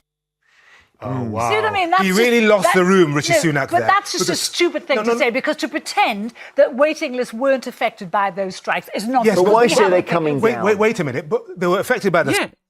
Okay. I think he's going to say they're affected by the strikes because Rishi Sunak didn't bother negotiating with the BMA. Like, that's his fault. It's Rishi Sunak's fault that there were strikes. You can't say, well, we had strikes. Yeah, you were the one who the strikes happened under. That's your fault. You did that. Heard someone say that Wes Streeting looks like they put the Megabus man on Ozempic. Fucking hell. Oh my God, Moronaka, that's so good. I love my chatters so much. What do we... Let's go poll in chat. Poll in chat. What do we think Wes Streeting... What's a better description of Wes Streeting? Megabus man on Ozempic or Cabbage Patch doll possessed by Satan? Both of them are good. Strikes, and I think this is a kind of authorised number, by about 400,000. But we're talking about 7.5 million now. And Rishi Sunak forgets... Oh, so he's not actually doing the thing. No, he didn't say the right thing. So yeah, the reason why you can blame Sunak for the strikes is because he is the Prime Minister. He is literally the Prime Minister. He is the person who was there who didn't negotiate with the BMA. It is his fault there are strikes. It is his fault the waiting lists haven't gone down. That when he first made his pledge just over a year ago, they were at 7.2 million. They went up to 7.8 million, maybe partly because of the strikes. Not partly, they're now at 7.5 million. But he thinks we've forgotten where they were when he made the pledge. Why say they're coming down when they're basically so unbelievably high? That's fundamentally, waiting lists are terribly high. Yes. And that's the story. Coming down on a Monday is not the story. No, I know. You're absolutely right. Why does he say that then? Well, it was a stupid thing to say. Can I go back to Paula, the blonde lady? You know what I thought about them both? Neither of them talked. That debate was their chance to talk to people and properly talk to people properly, talk to the nation. They didn't do the Clegg thing. But they talked to each other and they tried to batter each other and they didn't. Paula. You think Starmer did? No, No, he did the not. contrast He was said, massive. I'm sorry for what you're going through. I made the notes right here. Go on, Henry. Let Henry come in. No, immediately he looked at her, Keir Starmer, and said, Paula, Rishi Sunak said, well, the plan is working, and that's what you're only just. No, wait a minute. He said, you're just starting to feel the benefits now. She clearly, he hadn't listened to a thing she said. She said, I'm struggling. I'm living to work. What she said to me. Can we just get another? And that's true. Like, he's 100% right in the analysis here. Sunak, again, the biggest problem he has is looking out of touch. The biggest problem that he has is people look at him like the massive multi-millionaire public school boy banker that he is, because he is all of those things. He's a massive multi-millionaire public school banker. Like, he is completely out of touch. He does not know what it's like to live a normal life and be a normal human being. He's never worked a real job in his life. He has had a completely easy and privileged life and upbringing from cradle to grave. He's never experienced hardship whatsoever. And it makes him look like it's like a massive fucking bellend. It makes him look totally, completely removed even further when face down with somebody saying the cost of living is terrible and I don't feel like I feel like I'm working to live. And him saying, oh, the plan is working, trust the plan, everything's rosy, look at economic growth. It makes him look makes him look awful. It makes him look terrible when he does that. And Starmer looking somebody in the face and saying, how can you trust this government? We have a plan to be able to do all these things, right? It may not be good, it may be a great answer, but it's certainly better than just, you're an idiot, stupid prole. Stop saying everything's bad. All of the figures look good and the plan is working, you fucking idiot. It makes Sunak look terrible in comparison.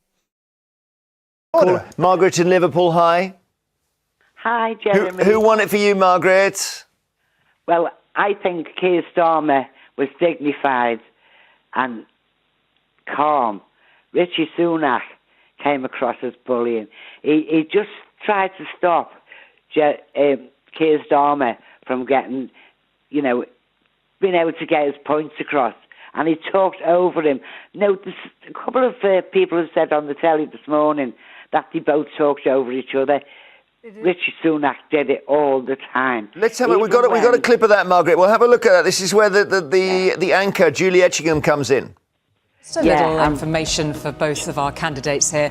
Please, an appeal from me not to speak over one another. We want to make sure that everybody can hear what you're saying. That was a gentle reminder. It may not be so gentle next time. I thought she did a good job, Margaret, didn't she? No, she did not. When she gives both of them so much time on the subject. Rishi Sunak, even when she asked him to stop, he didn't, and he just kept going and going. Who's the rudest? Hang on, Margaret. People who I wanted to talk to you. You've been talking. My phone call. Yes, that's it's true. It's not your phone. It's on her Carol, time, actually. Jeez, that's true. She's paying. Is she paying? I mean, I'm super glad that these people are calling out Carol for being an absolutely belligerent arsehole. Thank you, Margaret. How dare you try and talk over me? Real kind of Audrey White vibes. We love you. Again, I wish all of these programmes just had Scousers calling in. I wish it was just like mono Scousers calling into these programmes. It's the promised land, it really is. Well, I think you are paying 16p a minute. That means she should just have the whole show then. We say that every day. Okay. Yes, I am. When people like Margaret throw the word bullying around, it really upsets me. Asking questions, which is what Sunak was doing with Starmer, is not bullying. Well, there are no people like Margaret. There's only Margaret. What do you want to say, Margaret? You conclude if you can, and then we're going to go to our little ad break. Yeah, well, just to say, Julie Etchingham didn't do enough to stop him. I know Keir Starmer did. Try to, talk her. But it was mostly Rishi Sunak that was doing it. Interesting. Okay, thank you. Is that you think so? Julie tried to both sides it, but it was clear. What she should have done, if I were moderating it, I would have said, you're both talking over each other, but you, Rishi, are doing far more of it than Keir. Yeah. Just be honest, okay. because that's what the nation saw. But, But that's your role as a moderator isn't just to politely tell people not to do the things that they keep doing. It's to cut people off. It's to say, no, this person's time to speak. Stop interrupting. Let them answer the question. If, for example, one of the interlocutors is going up to the other and saying, you need to answer this question I have for you, and if they keep talking over the top, the moderator has to go, okay, you shut up, but it's clear that there's a question that needs to be answered here and you're not answering it. Please answer the question. That is the role of a moderator. And she didn't do anything to try and control them discussing. It's very frustrating. Again, I mean, at least during the 2010 election debate, the first one, the ITV one, I forget who it was. Was it Dermot Murnaghan? I forget who it was. They said, they cut across people all the time to get voices in. I thought it was much better moderation. And it may be that when you're Sunak and you're in the situation he's in, you've just got to stop Keir Starmer unloading the brutal soundbite. Alistair Stewart, that's right, thank you. Yeah. The Lloyd Benson. You remember that? No. I knew Jack Kennedy. Yeah. I worked with Jack Kennedy. Senator, you are no Jack Kennedy. Jack Kennedy was a friend of mine. Senator, you're no Jack Kennedy. And that was the end of Dan Quayle. So Carol and Henry are with us. We're getting loads of calls on this issue of the debate. Who won the debate? 5 million odd people watching it. It's good for democracy, isn't it? Oh, absolutely. Really? In today's Britain, 5 million at 9 o'clock on ITV is pretty good. It's good. But it's not a drama. And we're taking it serious. It's a serious election. So Rob's in Cumbria. You've watched the debate twice, Rob. Yeah, I watched it live and then I watched it back. Sadly to admit that. Did you spool through it, or did you literally watch all of it twice? I watched all of it twice, sadly enough. And are you okay generally? I mean, is your life okay? Well, it's bizarrely enough. I watched the interactions with the questions and I watched the body language, and I wouldn't consider myself to be biased because I am. But that is true. They got 9 million in 2019, so it's a massively down on 2019. It's almost like chat. It's almost like in 2019, we had a real choice where people wanted to hear from parties that they had genuine beliefs in. And now we have two parties who believe all the same things, there's very little difference between, who people don't feel represented by, and they've turned off from politics in comparison. But of course, according to liberal Britain, according to the centrists on Twitter, 2019 was the worst possible choice where there were no good options, and it was terrible that the parties gave us these awful options, despite the fact the public felt really represented by both Johnson and Corbyn. But populism bad. Populism bad now, chat. Literally, I keep hearing people talking about how we need to fight the rise of populism. Even Stephen Flynn was saying it on Politics Joe, and I'm like, no, we need left populism, right? Marxism is a populist ideology. I am a populist. I believe in a popular support for the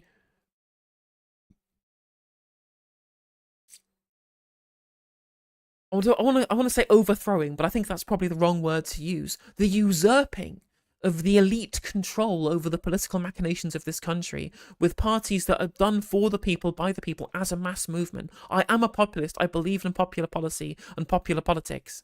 I don't believe in right-wing populism, which is about scapegoats rather than actual solutions, and talking about shadowy elites controlling things in the background rather than actual material elites, the people who control our politics through manufactured consent, right? But we do need to have popular politics that supports people getting involved. Democratic politics, in terms of party selections being democratic and wanting to build a movement of as many people as possible in support of a political cause and winning people over through rhetoric, rather than managed democracy, which is what we have at the moment.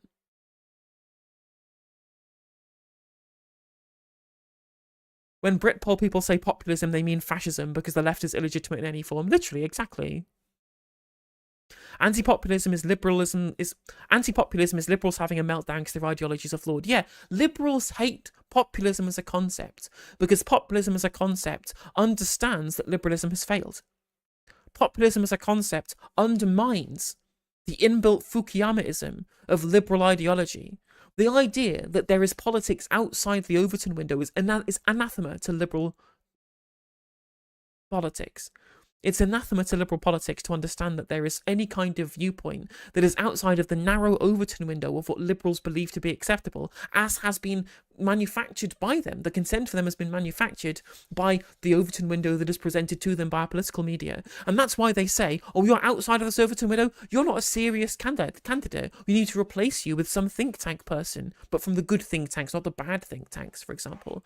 It's while they say, oh, well, you believe in leftist policy, you're a crank, you're a trot, for example. You believe in Scottish independence, well, you're just a nationalist, for example. You're a populist nationalist. You believe in leaving the European Union, or well, you're just somebody who's been conned by the Vote Leave campaign. Lots of people were, of course, but there are plenty of people who supported Brexit for genuine, legitimate reasons, and they felt unrepresented by Westminster and by liberal politics because they were believed to be idiots who didn't know what they were voting for, right? You can criticise what they voted for. I criticise what they voted for all the time, but not engaging with their arguments and treating them as persona non grata is making them more hostile to you and just shows you the failure of liberalism, that they can only win. They can only win by completely ignoring and shutting everybody out who disagrees with them from the debate.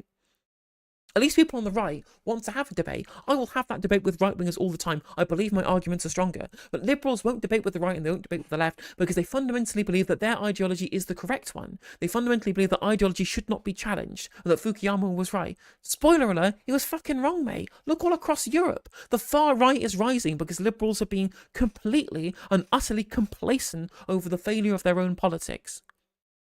And because they continually attack the left for being cranks or for being unrealistic, the far right is on the ascendancy. It's dangerous. It's super fucking dangerous. And we need to fight the right wing on the ground, in the dispatch box, and in the popular media. If we don't do it, the popular media, who are controlled by the capitalists, will let them have that stand. They will let them have that parapet to speak above. And we need to use every method that we can to fight them as we did in the 1940s. We defeated them before. We'll defeat them again, right? The left, and along with a broad popular front of people who oppose fascism, we can beat them again. But we can't do it if we continue to get shut out of the debate by idiot liberals who think that we're cranks who shouldn't deserve a political position.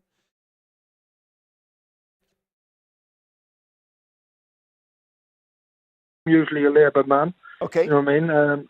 So go on, you're a really good person to judge it for us. Who do you think won it objectively? I think Starmer looked wooden, and he looked like a rabbit in headlights. I think Sunak won it without a shadow of a doubt.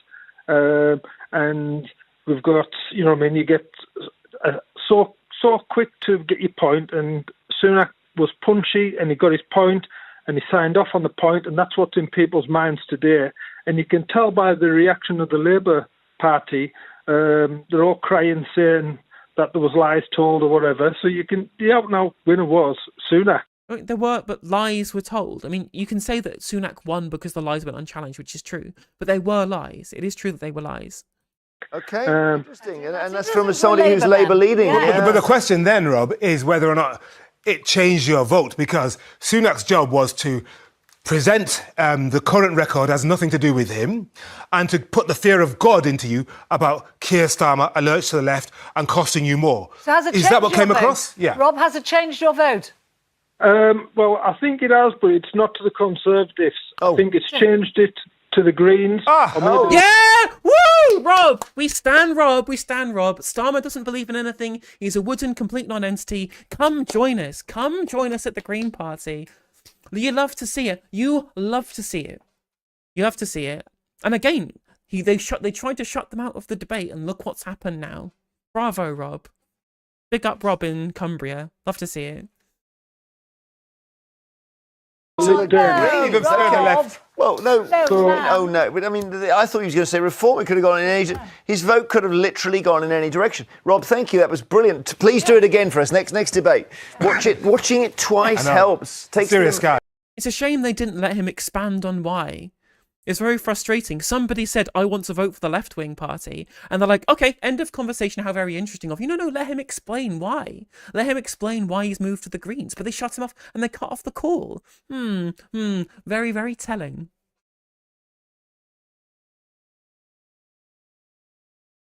You should have watched it twice. You'd be less cross. I did. I watched it 1.5 times because I watched it and then I did do it on Flick again to look at some of the mostly Starmer's reactions, which is exactly what Rob said. He was like a rabbit caught in car headlights. There's a clip here. We're going to see a clip about the nuclear deterrent. Shall we look?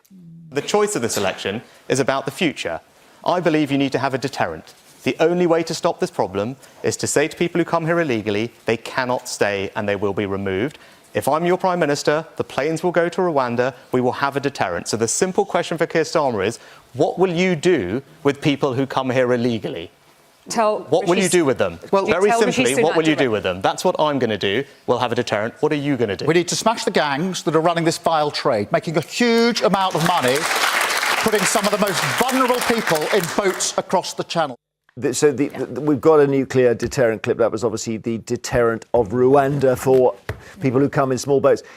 Audience shouldn't be clapping, I don't think. No, they're a reflection of the nation. Why? They're not robots. They're human beings live watching something and responding to it. He didn't give an answer. Sunak's question was, what are you going to do to stop the boats? And he said, smash the gangs. Like, no one's ever thought of that. Our intelligence services and our border security have said that is impossible because these gangs are all over the world. They've not said it's impossible. No. Well, they've said it. In Germany, they arrested 20 people 2 months ago. Well, look, if he's going to smash the gangs, he's made a promise. He's going to win power and he's going to be able to tell us, see if we can do it. Anyone believe that? See if he can do it. Well, let's see. Another one star. Let's see. But the problem for Rishi Sunak is the data goes against him. 10,000 people so far this year. That's a record high. And there are a lot more going to come over the summer. Hang on, Carol. Sorry, Yvette is in front of the queue now. Yvette in Leeds. Hello.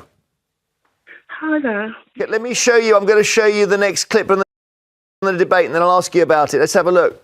The company that the Prime Minister's been using to try and trail out these figures has done some analysis, which is actually published today, Prime Minister. You obviously haven't seen it. What they say, this is the company he's relying on, is that will cost more, the 2030 plan, if you're with the Prime Minister than with a Labour government. So that's essentially Starmer saying that Sunak's figures are all up the creek and he's misquoting. What do you think, Yvette? Did he persuade? I just don't give a shit about... all this stopping the boat stuff just makes my eyes glaze over now. Did you? I think it was a good interview. I think Sunak, I think he was quite intimidating, I think, at times. And I do agree that he came across as a bit of a bully at some point. I think Starmer he answered the questions, maybe not in full details like he should have done, but also I always think that debates like this are not to be, obviously there need to be more of them, but I think it's like an interview. You go for an interview. No, fewer of these debates, actually. We don't want it to turn into a popularity contest. No, the debates are bad, actually. They make good content. They're definitely good content for me. But turning it into a presidential fucking blood sports thing is terrible. I don't like the Americanization of politics. To quote James O'Brien, it's the footballification of politics. You either present yourself well and come across, in the... Can't someone just say, yes, please, we need higher immigration to keep the NHS and economy alive? Thing is, even Nigel Farage admits there will be economic consequences for not doing this, which will make the economy worse, but he believes that the cultural reasons make it necessary, right? At least Nigel Farage was literally saying people will have to vote for my immigration reforms on the assumption they'll make the economy worse. Which is funny to me that they keep talking about the economic reasons why immigration is bad when the opposite is true. And then when they press it, they fucking admit it. First instance as being, presenting everything that you mean to say or not. Yeah. I think he didn't at this point, but I think he hasn't swayed me. I didn't like Sunak's attitude at all. All right. And I don't think it was convened fairly. Thank you. I tell you what, we're getting so many calls. We'll talk a bit more on this after the break. So thank you, Yvette. Thanks to all our callers so far. Lots more coming. So I promised some more calls because lots of people calling about Sunak v Starmer and different descriptions. People saying, people suggesting that Sunak edged it, but as Henry says, you've got to do more than edge it when you're running 20 points behind in the polls. This is how it all started. This election is all about a choice. More of the chaos and division we've seen for the last 14 years, or turning the page and rebuilding with Labour. Uncertain times call for a clear plan and bold action. So I'll keep this simple. In 5 weeks, either Keir Starmer or I will be Prime Minister. Beyond raising your taxes and raiding your pensions, no one knows what Labour would actually do. But you know what I would do. All right, Mark in Edinburgh, who won? Hello, good morning. Morning. Hi, I watched that last night and I'm sorry, but I thought Richie Sunak made a complete fool of himself. He just he lost it completely. He came out fighting, and then all this rubbish about £2,000, £2,000. If you tell people things often enough, they're going to believe it. Well, it was a lie. Yeah. You it's don't a believe lie. it's true? Yeah, it's a lie because it came out this morning. I've read the letter. It's on the television, on Sky, on the Channel 5, on Channel 3, Sky. The civil service have told them not to use that. It wasn't the correct figures, and he done it deliberately. He's made apologies there. OK, well, we'll see. Maybe this correction from the Treasury is going to be a big story today. I think so, yeah. It might be. OK, Mark, thank you. Betty in Glasgow, hello. Hello, good morning, Jeremy. Good morning. Did you put yourself through it last night? Yeah, which flavour gruel would you like? Yeah, absolutely. Programme, I mean. Yes, I agreed with a vet and Mark here in Edinburgh, a vet in Leeds and Mark in Edinburgh. I agree with Sunak as a bully boy, and I really fear that people, because Keir Starmer is a gentleman and a very clever man, and this about I'm being boring, I'm so sick of listening to this on the panel from certain people. Because you're boring doesn't mean to say you can't run a country. Well, that's true. That's true. He may be dull. I have to say, Betty, I've said a lot more than the fact he's boring. I have said that in the debate last night, he did not put any flesh on the bone. I mean, I am absolutely 100% looking forward to the debate on Friday. I am so hyped for the Friday debate because getting rid of the complete fucking non-entity human suits that is Rishi Sunak and Starmer, replacing them with Mordaunt and Rayner, now that is a recipe for fireworks. I am so hyped. I'm so hyped to watch Mordaunt and Rayner. That's going to be so much fun.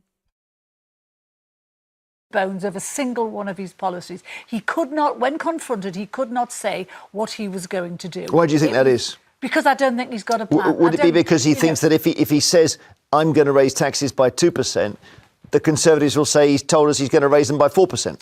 I think that he doesn't know what he's going to do yet. And I think in terms of immigration, we know what Labour's record on immigration. They think even talking about immigration is racist. I'm sorry, in Parliament, Did you hear Labour have opposed... in the debate...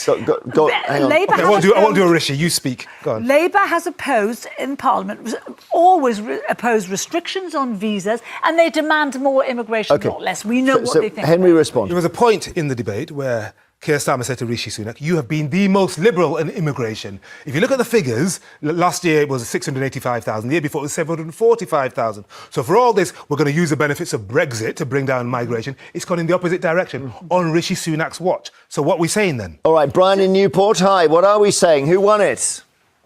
I reckon Sunak won it. Keir Starmer didn't have a clue. It was like me stood there being questioned by Sunak. I wouldn't have a clue. And I think Starmer thinks he's won the race already, and he doesn't have to do anything. And his thing on being with the boat crossing, saying that he smashed gangs, he didn't. He prosecuted them.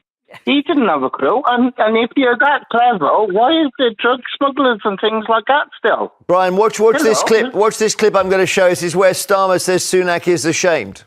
He's ashamed of the last 14 years. He's not said tonight in this debate one thing saying, this is our proud record, vote for me because we've got a great record. He can't say that. He can't say vote for Conservatives because we've got great leaders, burnt through 5 prime ministers. We will introduce a modern form of national service, and I think it's going to be transformational for young people in our country, giving them this...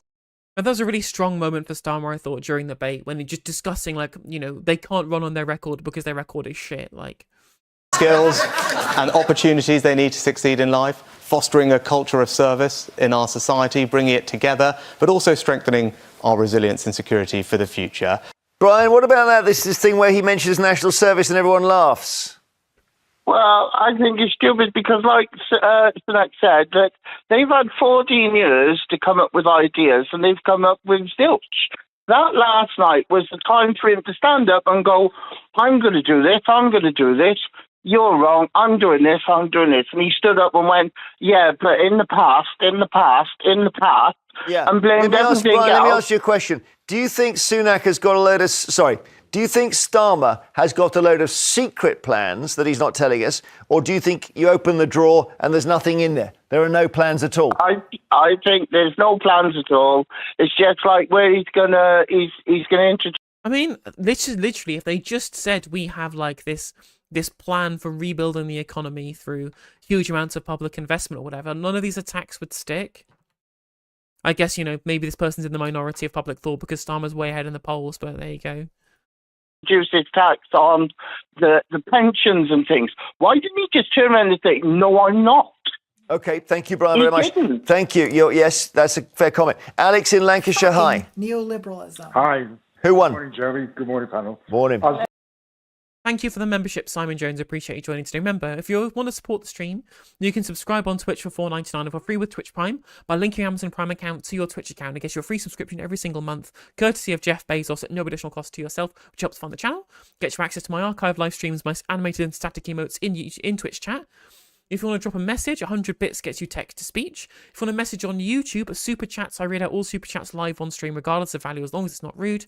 You can become a member on YouTube for just 99p. It's cheaper than a can of Red Stripe. They get you access to my static emotes in YouTube chat and in the YouTube comments section, and also access to my archive live streams. All my live streams over the election period will be free to view. But if you want to support the stream, the best way to do so is to gift memberships on YouTube at 99 pence each. It boosts the stream and the algorithm and spreads the love around. If you don't have a message you want to read out, but you do want to donate and support the stream, instead of super chatting, the best thing to do is to gift memberships to your fellow viewers. Again, it's never expected, but always appreciated. And if you want to support, that's the best way to do it. As far as I'm concerned, Starmer won because he told the truth. Richie Sunak did not tell the truth. He didn't tell the truth about pensions because I'm a pensioner and I pay tax. He didn't tell the truth about the health service. He didn't tell the truth about immigration either. And also, this constant use of the word bold.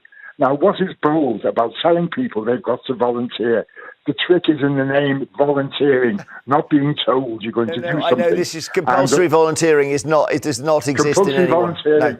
No, I know. You don't even understand the English language. So therefore, and also, bold, as far as I'm concerned, where I live, right? I didn't say what Carol was saying, and I really don't want to either. Sort of bold, as far as I'm concerned, is a place in Lancashire down the road. There was a mining community that was closed by Thatcher and is now one of the poorest constituencies.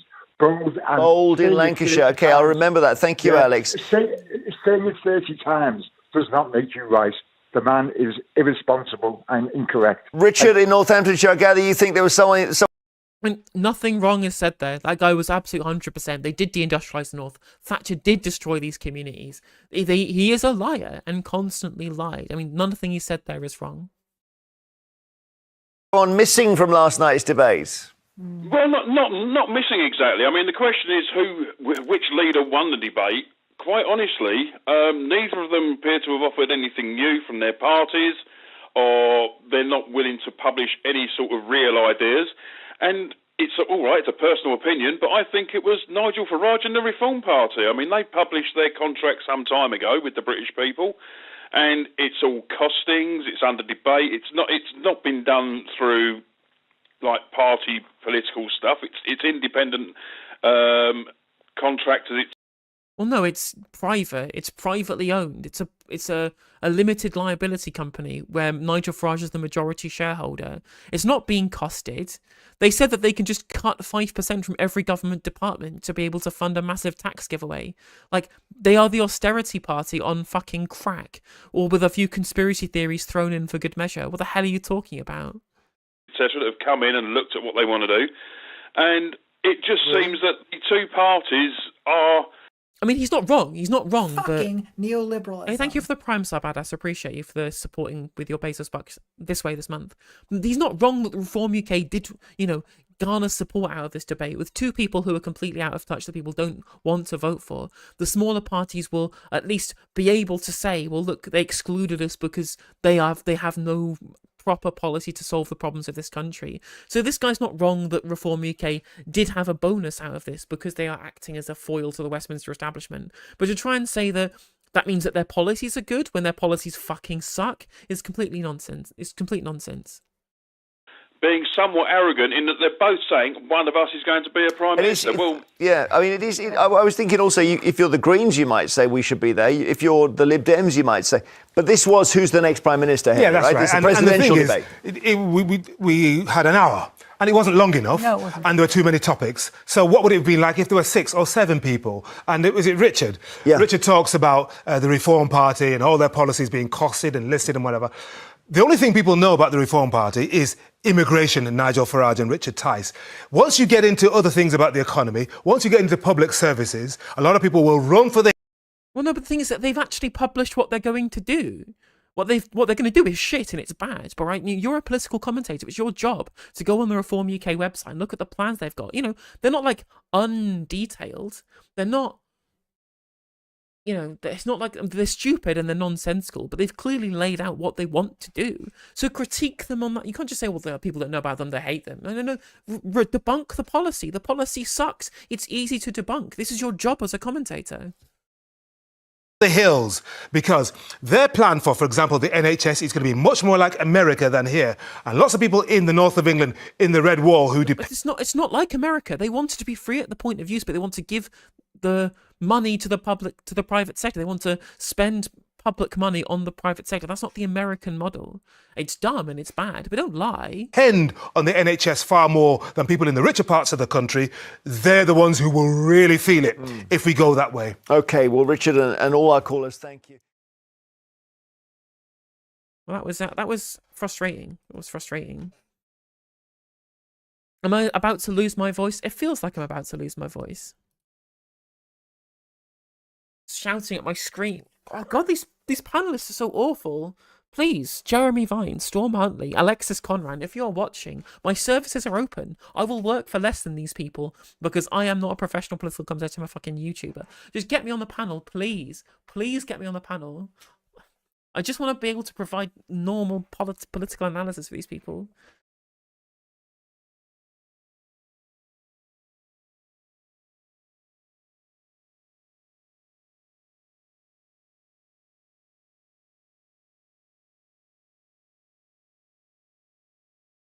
As long as I get a can of Red Stripe, exactly. As long as Jeremy Vine becomes a member on YouTube, I will happily do that. I will happily provide my services.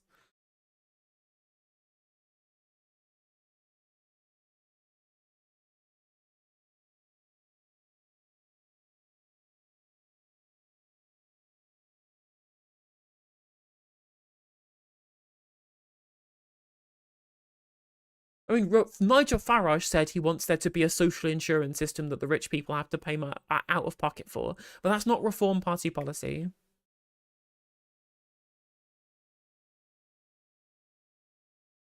We've not covered that yet, Harry. It was on my list of topics to cover if we had the time. They do sometimes get Ash on, yeah. I mean, I have applied for question time, but they ask for a social media background, and they'll find out that this is my job that I'm trying to do, so I don't think they would let me on.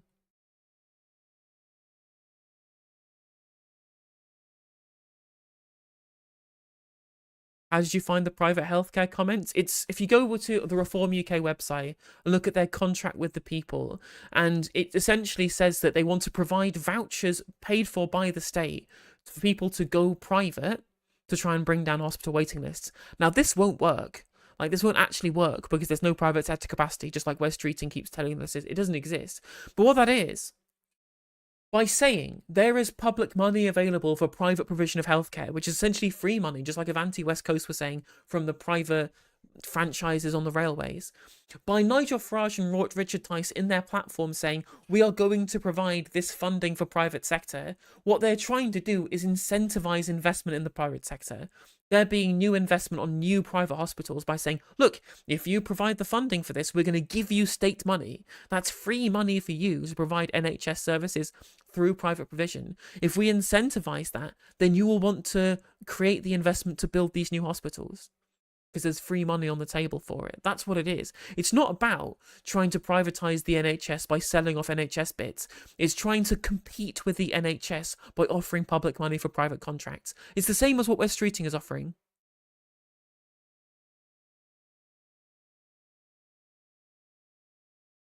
I mean, Ollie Dugmore was in my replies the other day. Again, if Politics Joe wants to get me on podcast, I would love it. I'm a big fan of Ed and Ollie and Ava. Again, they may not be my like target audience. I might not be their target audience, and we may have some differing opinions. But I think they're really nice people who do a good job. So if Ava, Ollie, and Ed want to get me on the podcast, right? Both Ollie and Ed follow me on Twitch. So follow me on Twitter, right? Where I'm mutuals with Ollie and Ed. If they want to get me on the program, my doors are open. I just don't want to, message him. Because I get really desperate if I message him on Twitter going, oh, please have me on podcast, right? I don't want to do that. It's going to look desperate. I don't know how these things work. Do people try and contact places to try and get positions on panels? Or do they just wait to get contacted? I don't even know anymore.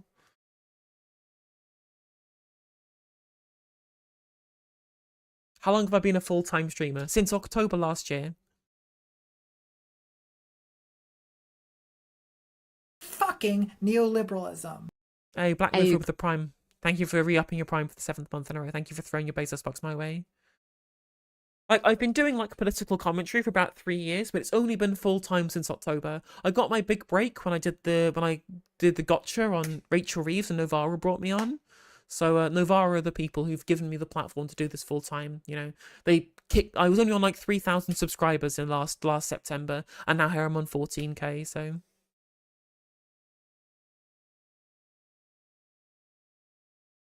Not gonna lie, you messaged Sam Bright when you saw you'd gone on Novara, and you were like, have her more, she's the best one. That's, I mean, might have you to thank for it then, Davey, so thank you, I appreciate you.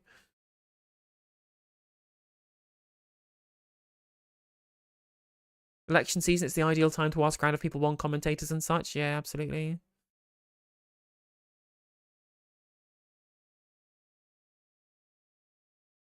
I need an agent. I can't afford an agent, I'm living off of just like barely above minimum wage as it is.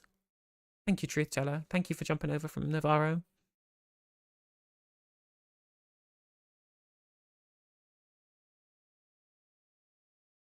Oh. Yeah, it just seemed like 5 minutes ago as I was approaching 10k subs. I mean, literally, we've gone from 0 to 100 really quickly.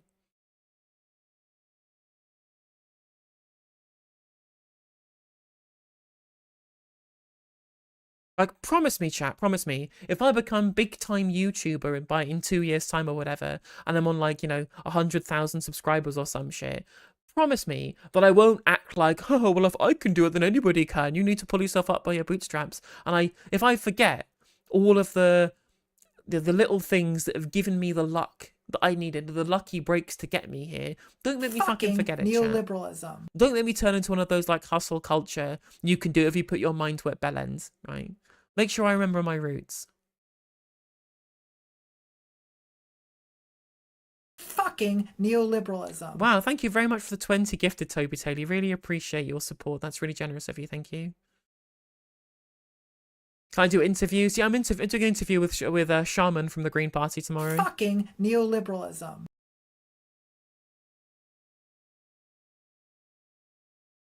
I'm a freelancer, yeah. Fucking neoliberalism. LBC rang you at home 2 or 3 times to ring in because you had a semi-decent debates with James O'Brien and Dale. Did this not happen to you? Nope, they absolutely did not. I have called in afterwards to try and get on before, and they just completely shut me out without even asking what question it was and put the phone down on me. So after the Rachel Reeves moment, for some reason, they don't want me on anymore, which is quite funny for me.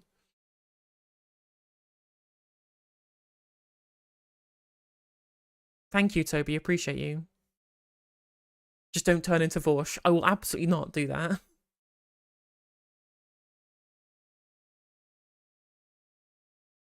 I mean, I would love for the Green Party to get me involved in policy, because I really truly think that they just need to change a couple of things in terms of policy, which we'll talk about in a bit, because there's an Adrian Ramsey interview I want to watch today.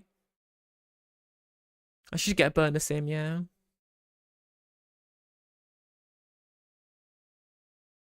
Well, yeah, like I said, we spoke to Sean Holsall on Saturday, and we're speaking to Shaman tomorrow. I mean, big ups to Curtis getting interviews with Jezza and Zach Polanski. Fucking neoliberalism. Hey, thank you for the 20 gifted, Jim. Appreciate you. What's this clip, though? I mean, Fucking Ollie Dugmore was neoliberalism. in my replies the other day. Again, if Politics Joe wants to get me on podcast, I would love it. I'm a big fan of Ed and Ollie and Ava. Again, they may not be my target audience. I might not be their target audience, and we may have some differing opinions. But I think they're really nice people who do a good job. So if Ava, Ollie, and Ed want to get me on the podcast, right? Both Ollie and Ed follow me on Twitch, or follow me on Twitter, right? Where I'm mutuals with Ollie and Ed. If they want to get me on the program, my doors are open. I just don't want to, message him. It's really desperate if I message him on Twitter going, "Oh, please have me on podcast," right? I don't want to do that. It's going to look desperate. I don't know how these things work. Do people try and contact places to try and get on positions on panels? Or do they just wait to get contacted? I don't even know anymore. Professional Twitch streamer. I do run the out of context NJ account, yeah.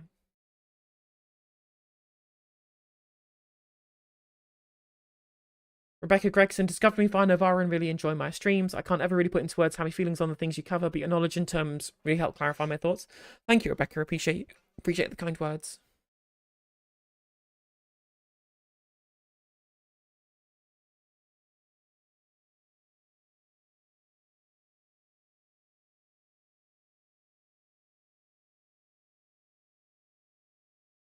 Remember when you were streaming for like 15, 20 people and we all thought this is where we should be up at? Glad you're making a living out of it now. I appreciate you, Scouse Raw. Long-time viewer.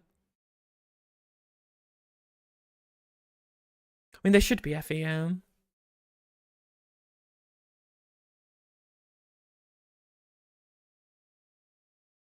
We don't ask, don't get. That's probably right, Mark, yeah.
Sorry, just responding to somebody on Twitter.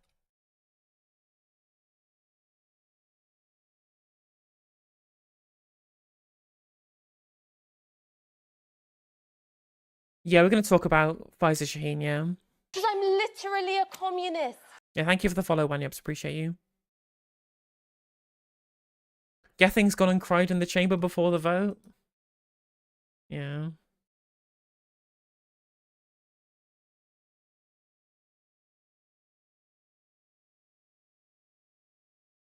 When sent to the big Tesco gulag becomes a common phrase, we'll know you've made it. Probably why people from the Green Party don't want to speak to me, because I regularly talk about how I want to turn this country, how I want to send people to the big Tesco gulag. Should have picked Miles, yeah, absolutely. Appreciate, oh, that's fine. And you don't control when you join in. It's just as long as it's just the people who've helped me support me at any point. I always appreciate it, regardless of whether you're a new viewer or an old viewer. You're all always enjoy everybody's input.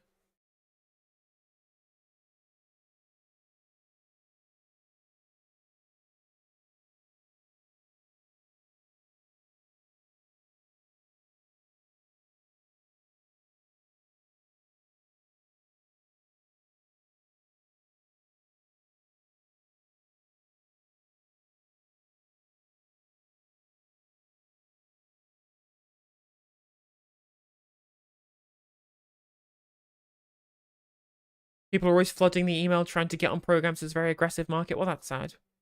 I have to wait until I get contacted. I need to create myself a work email that people go to.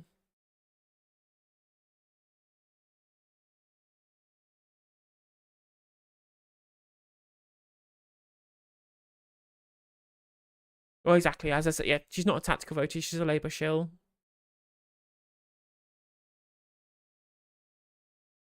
You tried to post that on our politics show, but it got Reddit filtered. Okay, fair enough.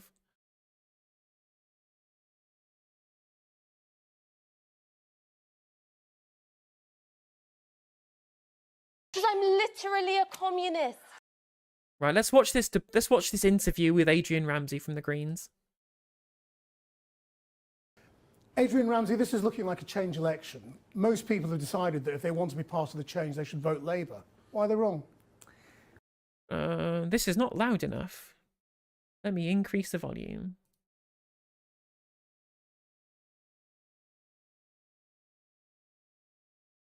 Well, people do definitely want a change in this election. That comes... Right, okay. Much better. Much better.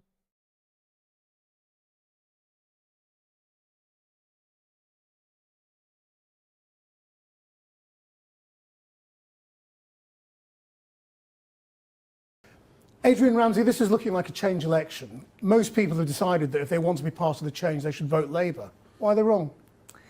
Well, people do definitely want a change in this election. That comes up on the doorstep all the time. People feel desperately let down by this government, but they're not feeling inspired by Labour either. And yes, we're on track for there to be a Labour government, but rather than Keir Starmer having such a huge majority where he can continue to take U-turns all the time, as he's been doing on climate and on funding for public services, if we have more of a diversity of voices in Parliament, including a group of Green MPs, we can push the new government to be bolder on the big issues that matter. So you want to be a left-wing pressure group in Parliament, basically, to the left of Labour? Well, I'm talking about the polls showing that we're on track to have a Labour government, and we need to push that government out of its timid pledges that it's making at the moment for the real hope and real change that we actually need if we're going to restore our NHS, build more affordable housing, tackle the scandal of sewage in our rivers. We need bold action on these issues, and by having a group of Green MPs in Parliament, we'll really change the political debate and push the new government to take the changes that our country so desperately needs. I mean, Peter Mann... And that's right. It's not going to really be through how it changes the legislation, because, of course, the massive Labour majority will be completely unassailable in terms of whether things get passed through Parliament. But having the position in Parliament to be able to question them more effectively, to have more political operators who are part of the political zeitgeist, you'll be able to challenge Labour on their failures to actually engage in progressive change. Because those things are all things that the Labour Party are going to fail on. They're not building enough council housing. They want more privatisation of the NHS, and they will not nationalise our water industry. 3 key policy pledges from the Green Party, which is why we absolutely should support them. And they won't tax wealth either, another thing that the Greens support. And if you want to fix our economy, is to move our way from an asset economy so that more wealth is in the hands of normal working people rather than the hands of asset speculators. And a wealth tax is a way that you can do that. Mandelson has said that you've become the dustbin for disgruntled leftists. That's true, isn't it? Well, if you look at where the Green Party support is right around the country, we've just come out of a set of elections where over the last 5 years in a row, Greens have gained a record number of seats. We've increased our number of elected Greens right across the country 5-fold. And the seats that we're winning are from Labour and from the Conservatives in roughly equal numbers in urban areas and rural areas. But your positions on most things are to the left, aren't you? You're a high tax, high spend, you want radical action on the environment. You've got all sorts of, weird and wonderful policies about how you're going to nationalise public transport and have £1. It's not weird and wonderful. Nationalised public transport is the basic policy that most normal countries have. Most normal countries don't have privatised water industries. Again, Krishnan Gurumurthy isn't one of the worst journalists. He has his good moments. But this ridiculous editorialising that is weird and wonderful to have basic social democratic principles, the post-war consensus that we had in this country for 30 years, and trying to editorialise that as being weird and wonderful. That's ridiculous editorialising. Again, what's he going to call it? Water communism? Bus fares and all sorts of things that will never happen and cost a fortune. And they're It's all not going to cost a fortune, especially not when the water industry can fine them into irrelevancy because of all of their failures and their breaking of the law. Public transport coming back into public ownership is currently the Labour Party's platform, at least for the rail industry, and then devolves powers for regional authorities to be able to take buses back into public control. Are you going to make the same, denigration of Labour's plan for public transport? Of course you're not. This is ridiculous editorializing. Jesus Christ, I thought better. I thought better of Krishnan and Guru Murthy, that this framing as though they're never going to happen is complete nonsense. Complete nonsense. to the left of Labour, and they attract the left, don't they? They attract people from a wide range of areas, and if you look at the places where we've got a strong chance of winning seats at this election, places like Bristol Central and Brighton Pavilion in cities, places like North Herefordshire and Waveney Valley in rural areas, those policies appeal to people across the spectrum. You don't have to be on the left to care about the environment. I was speaking to a gentleman yesterday in Halesworth, in the constituency where I'm standing. He's a grandfather, and he said to me that he usually votes Conservative, but that he's thinking about what the future's going to be like for his children and grandchildren. But haven't and you he fundamentally failed? And on top of that, if you're in a rural area, one thing that you're going to despise the Tories on is them dumping sewage into the rivers and allowing private companies to do it. And nationalisation is a way of being able to solve that. And this has broad popularity amongst all political parties. Nationalisation of water is incredibly popular across Tory, across Reform, across Labour, Lib Dem, Greens, SNP. Massive supermajority support for nationalisation of the water industry. And he's right. This does appeal to everybody. It should appeal to backbone conservatives, Macmillan-era conservatives, who describe the sell-off of the water industry as being like selling the family jewels. If you want to, quote-unquote, conserve the natural environment, conserve things that people in rural communities hold dear, you want to get shot of the neoliberal bumwash that's been political consensus politics for so long. And it's only being offered in terms of change on this issue by the Green Party, especially when it comes to water nationalisation. On the green agenda, in that net zero has kind of fallen off. The Conservatives have gone back. Well, it's fallen off the political debate. The public still massively support it, again, far more than America or indeed France or other European countries. We're a massively pro-green country. All the polls show it. Again, John Byrne-Murdoch from the Financial Times has got really good data on this. I recommend you go and check him out. He's a professional data analysis. I am not. Showing how pro-green policy we are in the UK. The political parties have decided they don't care about it because they want to wing over a tiny minority of voters. The vast majority of voters in this country do want to see action on climate change. It's not a fringe issue. This is an artifact of Westminster politics, not indeed broad popular support.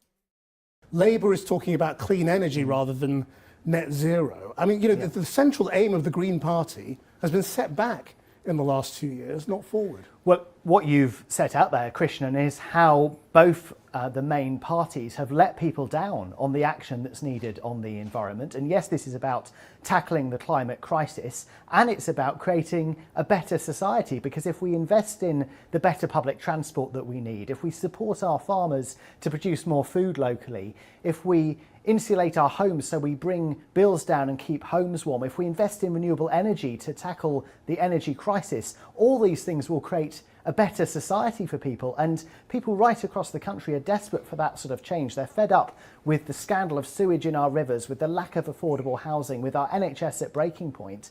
And the Green Party is the only party going into this election being honest with people that if we're going to make the changes that are needed, we are going to have to ask the very richest in society, the multimillionaires, the billionaires, to pay just modestly more in tax. I'm talking about... It's not just the very rich, is it? Because it is absolutely the very richest. People with £10 million in assets or more would be targeted by a wealth tax.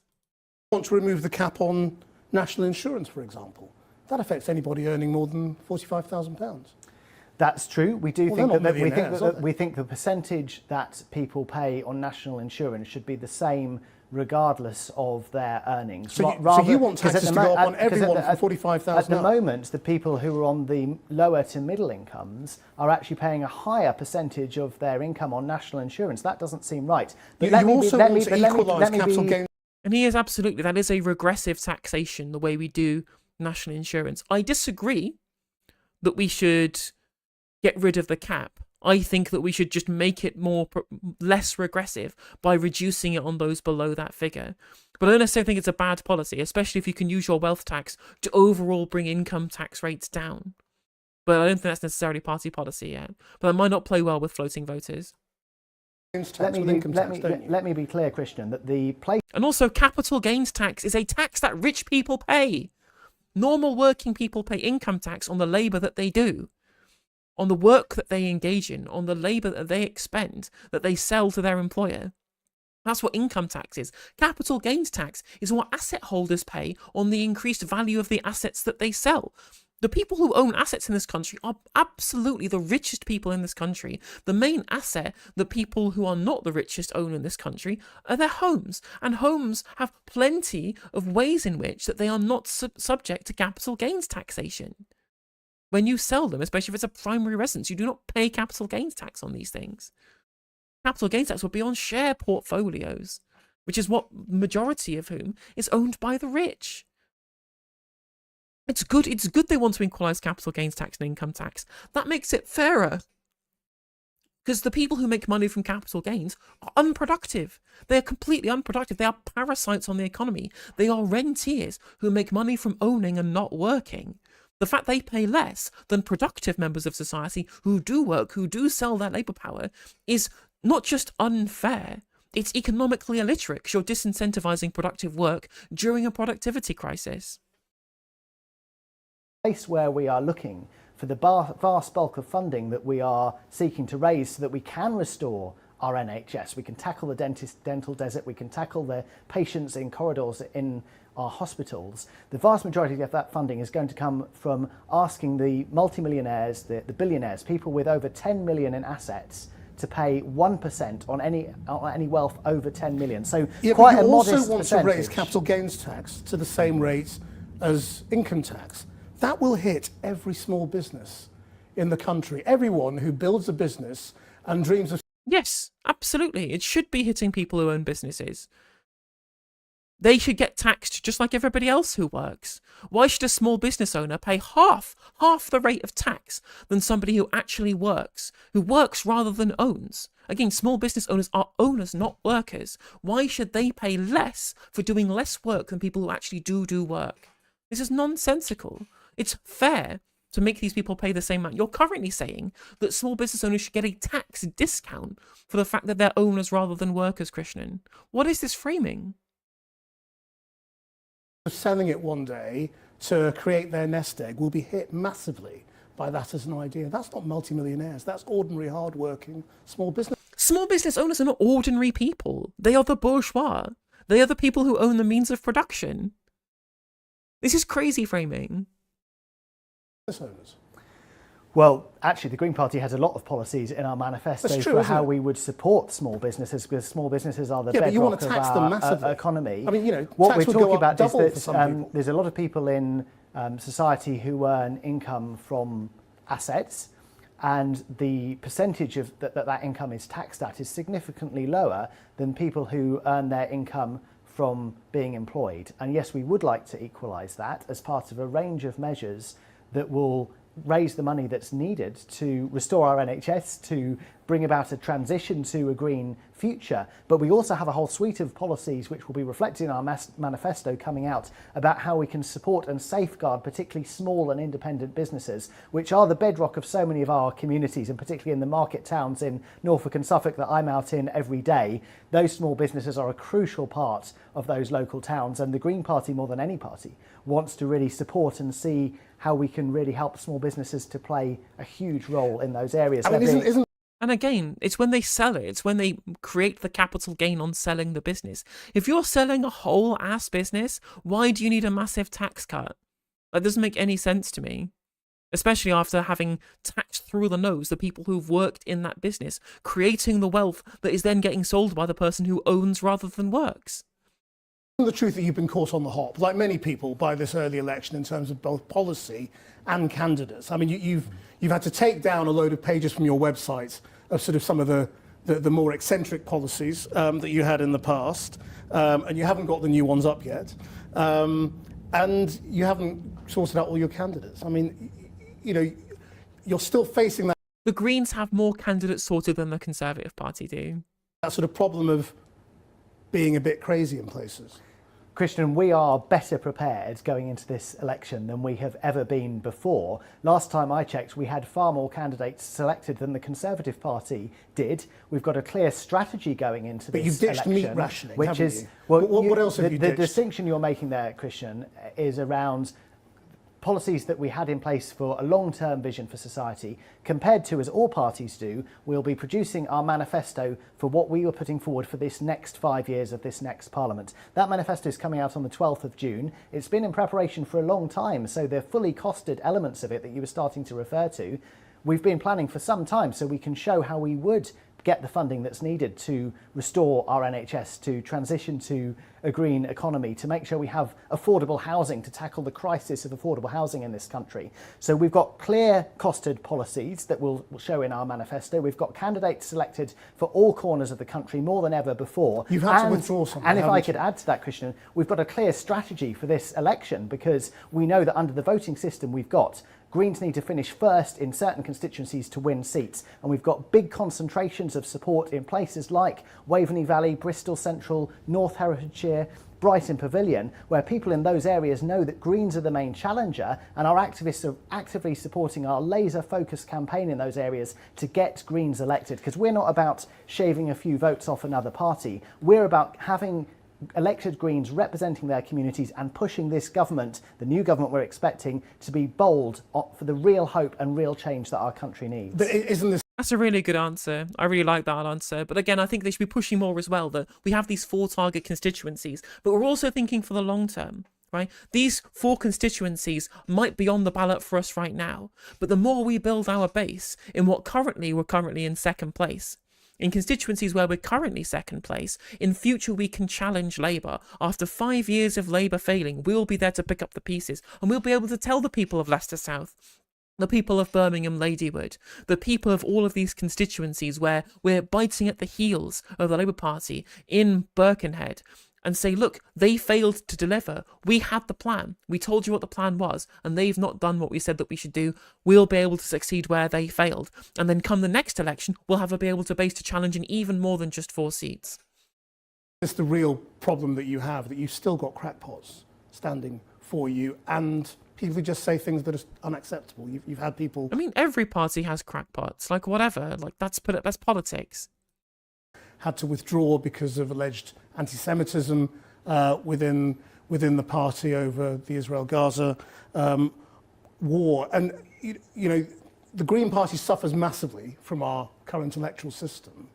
But what that means is, you know, you just don't work in a British political context, do you? In the way that European Green Parties do. Well, the Green Party's really come of age in recent years. We have increased our number of councillors right across England and Wales 5-fold in the last 5 years. The number of councils where Greens are part of the administration is 40. We have 10 councils where Greens are the largest party. So we are playing a huge role in democracy in this country already. And in terms of our candidates, we are planning to stand candidates right across England and Wales. Are you reviewing them all there now in the light of... There are 570 seats. Wherever any questions have been raised about things candidates have said in the past, those are being investigated through the right channels internally. There have been 3 candidates out of the 570 seats where the person who was selected is no longer in place. There's a small number more still being looked at. And you could look at any political party, and there are examples that you'll know of and you'll have covered, where people have been selected and later resigned or withdrawn. Those numbers are not higher in the Green Party than they are anywhere else. And actually, the fact that you're looking at us with the same scrutiny as the other parties, the fact that you can look at local councils where Greens are having a real impact on people's everyday lives locally, the fact that we're talking about having a record number of Green MPs pushing this next government to be bold in an election that's turning out to be, frankly, quite boring, and where Greens are putting forward the policies that are really needed for real hope and real change for the future, that's what shows that the Green Party is running our most ambitious campaign campaign ever, and that we've really come of age as a party. Do you still want to rejoin? That's a really good answer. That was a really good answer. Absolutely, 100%. You know, the fact that people are taking them seriously, that the Labour Party is taking them seriously by throwing this smear campaign towards them, like Jewish Labour movement just coming out and saying, look how anti-Semitic these people are, when they would usually just completely deride them as being irrelevant, shows you how relevant they are moving forward. In the EU. So our manifesto will set out our policy in relation to the European Union. What it will say is that we want to have much stronger working relationships with the European Union in a number of ways, and there are some short-term measures that can be taken. No, it will say in there that our position over time is to rejoin the EU when the conditions are right, political and economic conditions. So we're not talking about doing that immediately, but what we do want to do is to be very clear as a party that we're an internationalist party, that the big issues of our time, whether that's climate, whether that's issues of digital technology, whether it's around global inequality, trade, skills shortages, all of these issues need to be tackled through global cooperation. And so Greens want to be close to our European partners, and there's a number of steps that could be taken, even while we're outside the EU, to improve those steps. And sadly, we've seen too many people looking for headlines and pushing our country in a more of an isolationist direction. I mean, to have a future, you need to attract young voters, is the truth. But what's your offer to young people? I mean, you know, you're not really offering them much on housing. They're offering them council housing. The one thing that's going to help young people in this country specifically is council housing. They're going to talk about like trade unions. They're going to be talking about better rights for working people and more cooperative ownership. Like, these are all things that are going to help young people, and rent controls as well. They have the most ambitious plan on dealing with the housing crisis for young people because it involves rent control and social housing, two things that really are going to help renters, which is what young people are. They're predominantly renters, not homeowners. Whilst Labour and the Conservative Party are trying to court middle-class swing voter, like middle-aged people whose kids they want to put on the housing ladder, the Greens are targeting the real concerns of young people right now, which is lack of affordable social housing and a lack of rent controls. Housing, you know, why vote Green if you're 20 years old? Well, I was 16 when I first joined the Green Party over 25 years ago, and I joined because I knew that the Green Party was the party that really understood that the climate crisis is the defining issue of our time, that global inequality is something that needs urgent action to be addressed, and that as one of the richest countries in the world, we can play a leading role in that. And those issues have only got greater in that time. And in terms of housing and the specific issues that affect people day to day, that we've made housing one of our central planks in this manifesto. We need far more affordable housing in this country. There's over 1 million people on the council house waiting list. So we're very clear we would be far tougher with developers to require that there's more affordable housing for people to buy in any new development. Being tougher on developers means less homes get built. Well, it's about the right homes being built, because it's about more homes being built. The people I speak to in East Anglia and around the country all the time are seeing homes being built that are out of the reach of local people. People being priced out of being able to live in their own local community. So, and that applies to people seeking to buy, it applies to people seeking to rent. We need more council homes. We would give councils the power to borrow more and give them more funding to build more council housing. 150,000 new council homes a year we've pledged, which could be a combination of new builds and refurbishing or bringing back into use empty homes or homes that are being sold by landlords exiting the market. That's not enough either, is it? But that will make a huge difference. But what we also need to do is give support. And on top, that's just the council housing that they're pledging. Developers are still going to build other houses elsewhere. Now, believe me, I have my problems with the NIMBYism in the Green Party. You better believe I want them to be far less NIMBY-ish on house building. Because, you know, we can still build sustainable developments that protect nature, high density with high levels of green space. Again, the Soviet Union were very good at being able to build high density housing with loads of green space with mobile communities. They're actually really good in a kind of post-communist world, right? The districts in Soviet countries that built by this model are actually pretty dynamic economically. under a capitalist model, which I find quite funny anyway. But regardless, you can build high density housing, new high density housing that protects nature at the same time. And these things can be possible if you have proper new housing plans. And the Greens need to talk about this more than just trying to block housing developments. Because again, it's a big problem. I'm not going to shy away from refusing to criticise the party I support. It's clear there needs to be much, much better on house building that they are in. But this idea that they're just pledging 150,000 council houses and that's it, that's just the council housing pledge. There'll be other private developments on top of this too. They just need to be more clear on the fact that they will be necessary in addition to the council housing that they want to be able to put into place as well.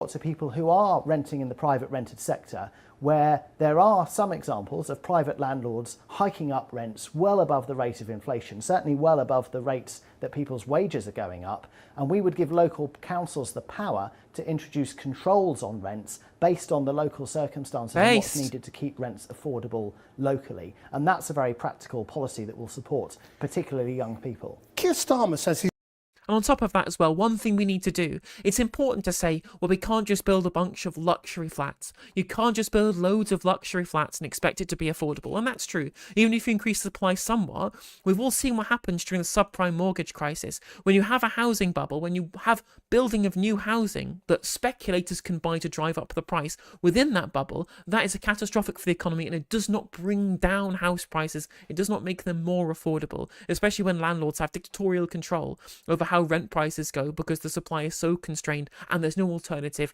coming from the social housing sector, for example.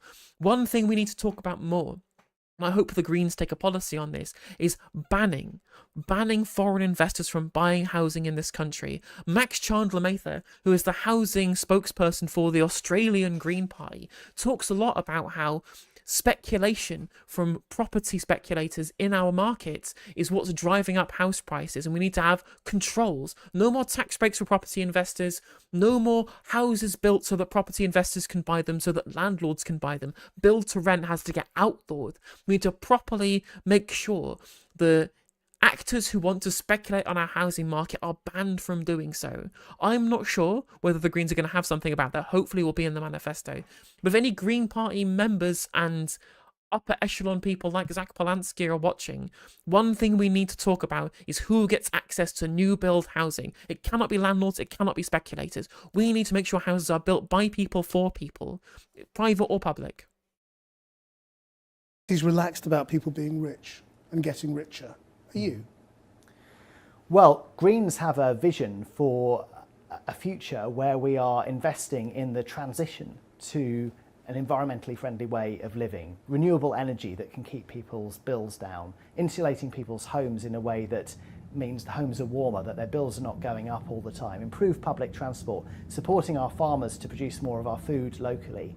And so the transition to a green economy will present huge job opportunities for people around the country, huge opportunities for business, including the small businesses that we were talking about. So Greens want an economy that's really thriving. But do you want people to aspire to be rich, as Labour does now? What I want is a society where everybody's basic needs are met, so that people are not having to choose between heating and eating. People can pay their bills. People have got good quality air to breathe. People can access an NHS dentist and doctor when they need to. And if you just approach economic policy in a way where you're simply measuring the amount of activity in the economy without looking at, do we have a healthy environment? Are our rivers full of sewage? Are people able to access the NHS dentist and doctor when they need one? Are people able to feed their children? Child poverty has increased enormously around this country.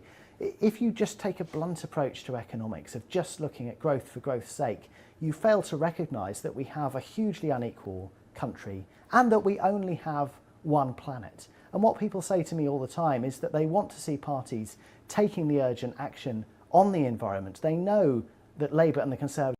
This is excellent rhetoric, by the way. Don't buy into the, oh, well, you just hate the rich people. It's like, no, we believe in the concept of social utility, and just talking about GDP or growth or how many rich people there are, this doesn't actually take into account the real problems that our society faces. And we can take action to make sure that society is better for everybody.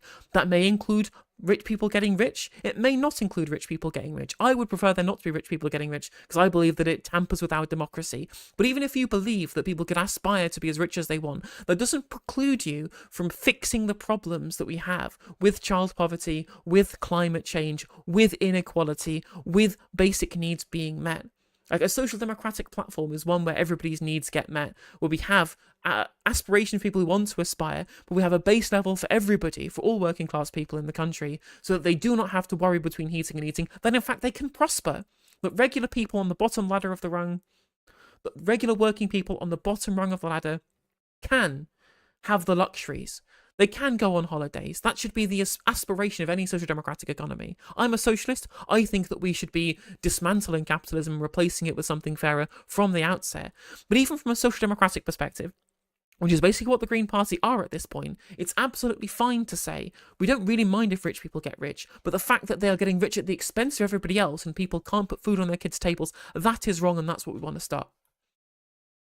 Conservatives have let them down, and that's why we need Greens as part of the political debate in this election, but in Parliament after the election as well, to push the new government to be bolder on these crucial issues of our time. I mean, isn't the truth that since 2010, you've had one MP, you've been constantly talking about breakthrough, and the truth is this election could be the one where the Greens go from one MP to none?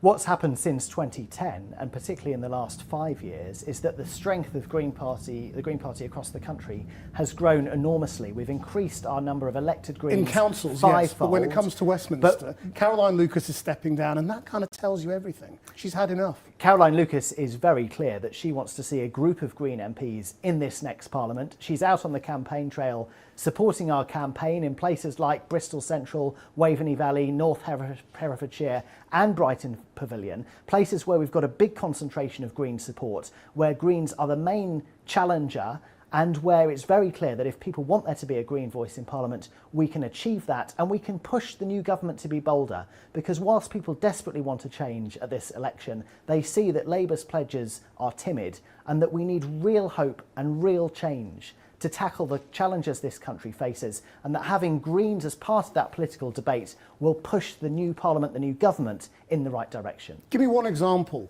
where you would push Labour to be more hopeful, to offer more. We need to put the investment that's needed into the NHS. So we are arguing that we should ask the very richest in society to pay modestly more in tax so that we can afford to invest in our NHS. We're the only party being honest in this election that we need to do that. Our tax proposals are modest by European standards, asking people with 10 million of wealth to pay 1% over that 10 million. But if we put in place measures like that, we will raise the funds that are needed, the tens of billions by the end of this next Parliament, that will enable us to restore our NHS, address the fact that we've got patients in corridors, that the staff are severely overstretched, that people can't get access to an NHS dentist when they need one, that our social care system is at breaking point. These are the changes that we need. So whether it's on public services, whether it's on affordable housing, whether it's on the climate emergency as the defining issue of our time, having Greens elected in the next Parliament, a group of Green MPs to push the new government to be bolder, it couldn't be more urgent that we press the government to take the action that's needed. Just finally, True. I mean, is it a luxury? Again, absolutely 100% fair enough. That's exactly what we need. Again, the fact that if we have an entire Parliament that is pro-NHS privatisation, which we will have Tories, Labour and Liberal Democrats, and then the SNP are going to massively lose MPs at the next election. If we have an entire political consensus of parties that support extra privatisation of our health service, it could be the death knell for the NHS. Having at least some people there, whether it's the SDLP, whether it's Plaid Cymru, whether it's the Greens, as a voice that says, no, this privatisation of the NHS stops here, that's super important. That you enjoy, that you're not going to be the government, so you don't actually have to make your sums add up. You can throw ideas out there that might well cost a fortune, and you don't really need to worry about it because you can throw them out there as nice ideas, things that would be nice to have. You don't have to be responsible, do you? That's the truth. Look, Christian, my background is as a charity chief executive of national environmental charities. I'm used to running organisations where, of course, you have to make the budgets work. You have to run the organisation effectively to have an impact. And we are producing a fully costed manifesto which will show exactly how we would fund the proposals that we're putting forward. And we are doing that just as rigorously as any other party, because we need to show the vision for what this next Parliament could do if we're going to tackle the defining issues of our time: growing inequality, far too many children in poverty. It's a scandal that that's the case. People not being able to access an NHS dentist, patients in corridors in our hospitals, our rivers full of sewage, the climate emergency being, rather than taken as an opportunity to create a fairer future, Labour quick to overturn its promises of the money it was going to put in. On all these issues, we desperately need more Greens as part of that political debate in Parliament, and we can get that at this election by people voting with their heart and voting for the real hope and real change that this country needs. Adrian Ramsey, thank you very much. That was a really great interview. I really like that. And again, as Morinaka points out in chat, these are not luxury ideas that we should sort out the sewage in our rivers and the privatisation of our NHS. These are basic stuff that we used to be able to do in this country, and we can do again. It just takes actions to stand up to vested interests and the powerful to want to do that. It's super easy. It's really easy to say, well, we can't afford to tax the rich, so we're going to have to make tough choices. That's not a tough choice. It's really easy to not inconvenience people with vested interests and power and money in this country. That's super easy. What's hard is to say, I don't care what the Sun says. I don't care what the Barclay brothers say. I don't care what Rupert Murdoch wants to put into people's brains. I don't care about what consent is being manufactured elsewhere. I know what I believe in. I know what's good for society. I know how to fix these problems. You can listen to me, or you can listen to people trying to shout me down, but I'm the one with a real challenge, and I will stand up to people in power. And that's good. That's what the Greens are planning to do, to stand up to vested interests and the super rich in our society. And that's a tough choice.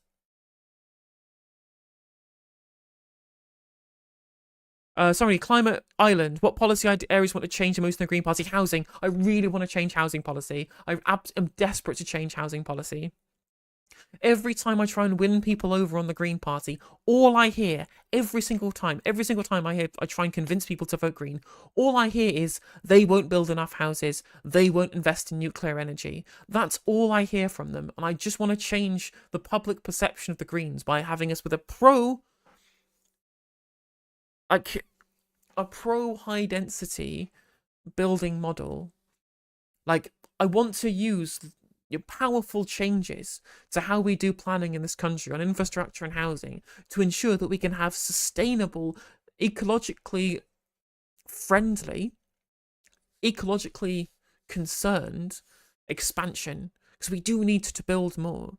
Again, I go back to what I was saying before. Like, I believe in the Soviet model. I believe in planned cities, in high density, walkable cities, but not just in terms of, expansions to current cities. We need new towns. I support the idea of making new towns, but they need to be planned centrally. They need to be planned from scratch. They need to be done in the interests of the movement of real people, in the nature that they're going to displace, to ensure we maximize our green spaces and we have ecological concerns at the heart of our building policy. But we cannot be electorally successful unless we actually come out and say, look, housing does need to get built.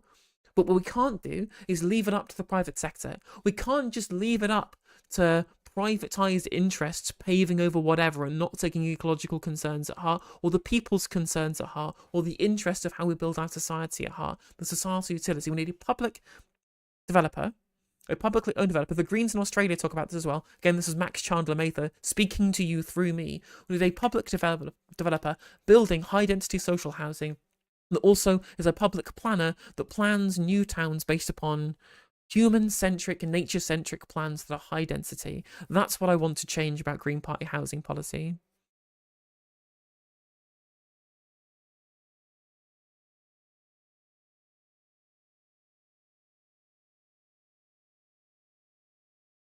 Because again, both the Tories and Labour want to throw it open to the private sector. That's not going to build the houses that we need. It's not going to build houses with humanity and nature in mind.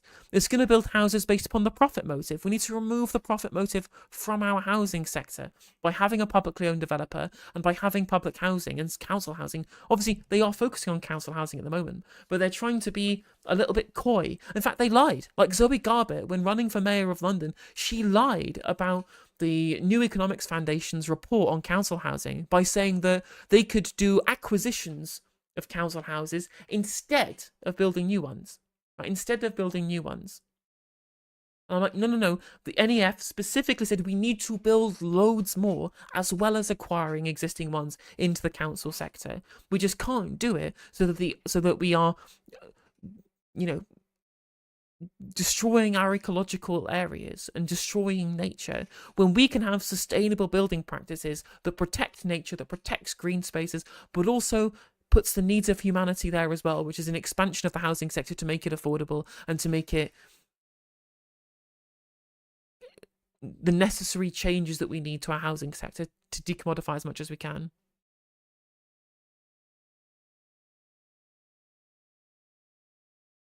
I'm sorry, high-density housing is not storage units for slaves. You can absolutely make high-density housing that is good quality with plenty of space, right? As somebody who does live in, I lived in flats for the entirety of my adult life until right now. This is the first time I've ever lived in a house, and it was fine. It was fine for both. Again, the Soviet Union existed for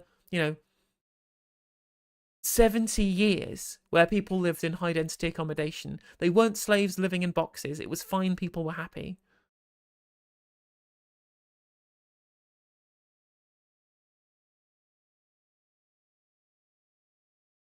No, it's because you didn't fucking listen, Nicola. You didn't listen. I'm sorry. I'm sorry. I don't want to lose my patience. I'm sorry.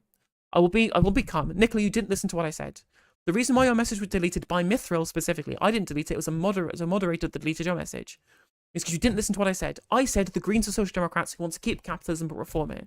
And I said that under that model, I understand what they're saying and you can win elections based upon that. I then literally said right afterwards, I am not a social democrat. I am a socialist. I want to replace capitalism. And then you attacked me for trying to say that I was a social democrat and I wasn't describing myself. Like, I understand you have strong opinions, Nicola, and that's fine. It's fine to have different opinions. It's fine to want to be able to dissent from what the stream is saying. But if you don't listen to the words that I am saying and you try and attack me in full capital letters, getting mad at me for things I haven't said, people are going to delete your comments. It's really simple. I'm happy for you to be here. I'm happy for you to dissent. I'm happy for you to disagree. But to just shout at me in my chat for things that I haven't said, it's not acceptable. I'm sorry, it isn't acceptable.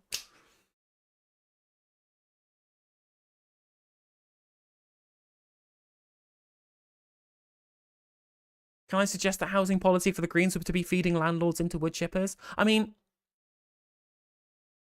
I don't want to go full Mao. We can do this in a far more we can be a little less, a great leap forward in the way we treat out. Like land reform isn't necessary, but we can change the systems that are able to make landlordism impossible, rather than just taking all the landlords and throwing them away.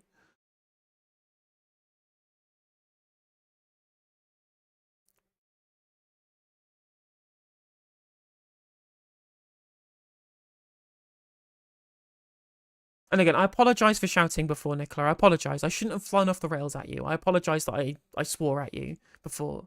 But I hope that when I calmed down and I gave you an explanation for what I said, you understand where I'm coming from. Again, really happy to have you here and to be able to have your own opinions. It's nice that you believe in things strongly.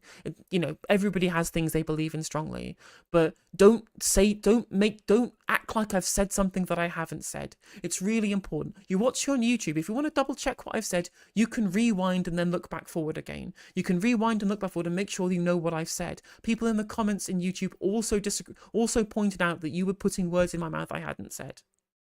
Because I'm literally You have a communist. the luxury of being able to rewind and make sure that you're taking me in good faith. Otherwise, you're just going to try and impugn me for saying things that I've not said at all, which is what happened. You tried to say something I hadn't said and got mad about it, and then tried to press me on things that were happening, and you got your comment deleted, and that's what's going to happen. It's as simple as that.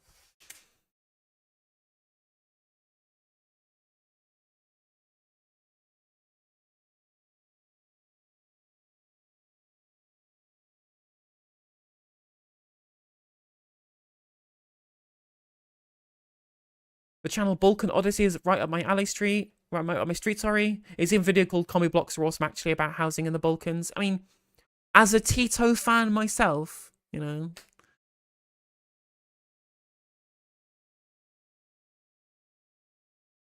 And again, I love that people in my chat dissent. I love that we have discussions. I love that we're not an echo chamber. I love that people in my chat come from backgrounds different to me. We have Lib Dems, we have Workers' Party people, we have Labour Party members. I think we even have a Tory in chat somewhere, right? And we don't necessarily disagree, but we try and disagree in good faith and amicably.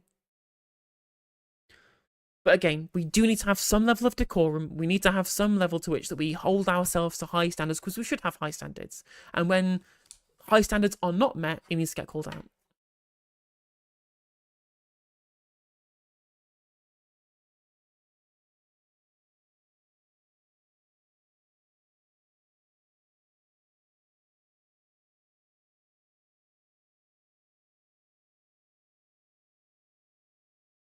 The thing is, as well, is that I'm not saying that we have to copy the kind of like panel housing that the Soviet Union created. I think that, you know, the Soviet Union is like, they made loads of mistakes, but we have new building regulations. We have new building mechanisms. We can build things like, rather than maybe if I make the comparison instead of with the Soviet Union, right, or with Yugoslavia, how about I make the comparison with my phone has run out of battery. Shit. I'll finish off this point before we finish up. Faiza Shaheen, by the way, is running as independent. Go and support her. Fuck, like the JLM did an interview with, let me just put the no cam on, hang on a minute. Fuck's sake. So in this article for House Mag, Mike Katz from the JLM said that they were the ones trying to push for Faiza Shaheen to get deselected for talking about Islamophobia and for being anti-Israel. So yeah, JLM can get fucked, as far as I'm concerned. But instead of talking about commie blocks and Soviet housing in Yugoslavia or whatever, we can talk about Alt-Erla, the social housing in Austria, like Karl Marxhof, right? There's plenty of social housing construction that's high density but isn't packing people in like sardines, like you got in the Khrushchevka of old. You absolutely can build high density housing that doesn't pack people in like sardines. Austria have shown that you can do that. Why do I never talk about the Workers' Party of Great Britain? Because I think the Workers' Party of Great Britain is a transphobic mess that is anti-immigrant and is campist and supports dictators in other countries that I despise. Like, I will happily say I think George Galloway is great on Palestine. He's been excellent on Palestine, and having him as a voice for Palestine individually in government has broadly, on balance, been a good thing. It's good that George Galloway is there to advocate for Palestine in government. But I cannot support a party that wants to erase me from existence. I'm sorry. They want to get rid of every single legal avenue I have to exist as a trans person, and I cannot support that. I will not let them be part of the political discourse if that's the kind of thing they're going to fill the discourse with. I'm sorry. It's just not, it's not acceptable. Faiza Shaheen liked to tweet saying Israel lobby groups organise against critics, and then JLM said, yeah, hell yeah, we did that. Literally, they're just proving him correct. So they're literally proving her correct by being as a pro-Zionist lobby group who then tried to get her deselected.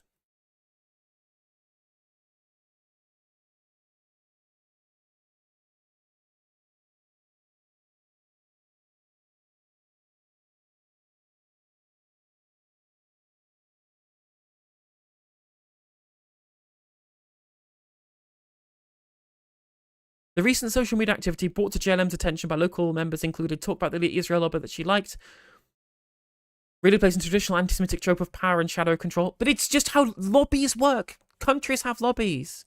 There's a powerful American lobby. It is an apartheid. Literally, they're trying to get rid of her because she said Israel is an apartheid state, which is fucking true. It is an apartheid state. It is literally an apartheid state. By Human Rights Watch, even Israel's human rights organization, B'Tselem, says that they're an apartheid state. It's factually correct that it's an apartheid state.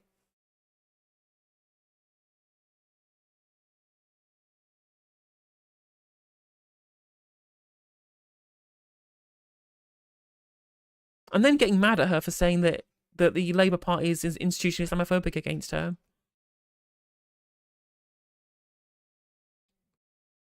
Though they're just admitting that they were trying to nobble her from behind. Do you think we need green industrialisation or instead of deindustrialisation? I favour green industrialisation. I favour a green industrial economy.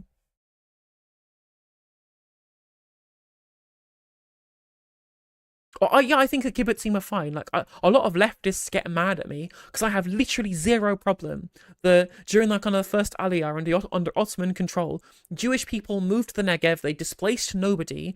They wanted to live in the Holy Land, and they went there and they built their kibbutzim without interfering with anybody else. And this was a really good thing. This was a great thing, right? The Negev had some Bedouin tribes somewhere. They displaced nobody. They were living in their own communes. They were not colonists. They were not settlers. They weren't doing anything. They weren't displacing anybody. And I think I fundamentally support the rights of Jewish people to move to the Holy Land and build in empty land their own little internal communities. The kibbutzim are fantastic, right?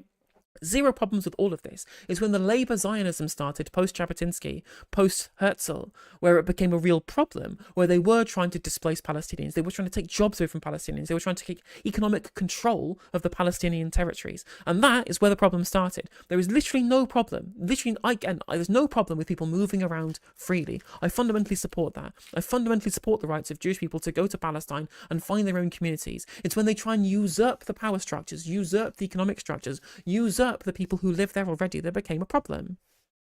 That is the problem with the Zionist project. It's not that people wanted to be able to move to Palestine. Like, Jewish people should have been allowed to move to Palestine, right? The problems only started when Zionist plans to try and usurp the Palestinian population became clear to the people who were already living there. Jews lived in Palestine. Jews immigrated to Palestine. It was only post-Balfour, when Jewish people were immigrating in huge numbers to displace the population, that it became a problem. Exactly, that's when it became a problem. Because I know a lot of lefty people try and act like the kibbutzim of old, of the first Aliyah, were like proto-Zionist settlers, and that's just not true. It's just not true that they're proto-Zionist settlers.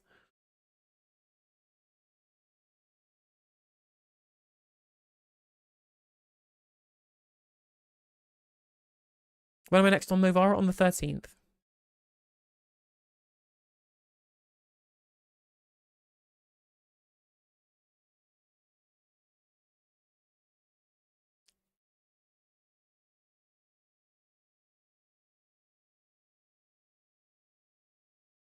Exactly. Palestine before the Mandate, before Balfour, before Sykes-Picot, no problem with Jews at all.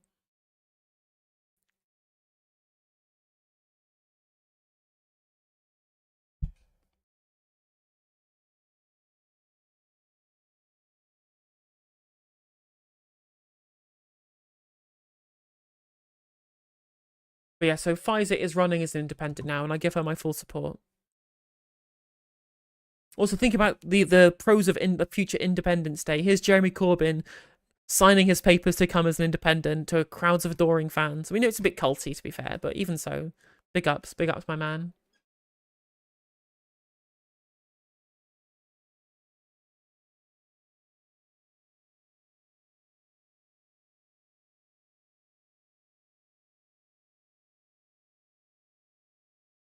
And if I'm going to live rent-free in his head... Based. Yeah, in the same constituency,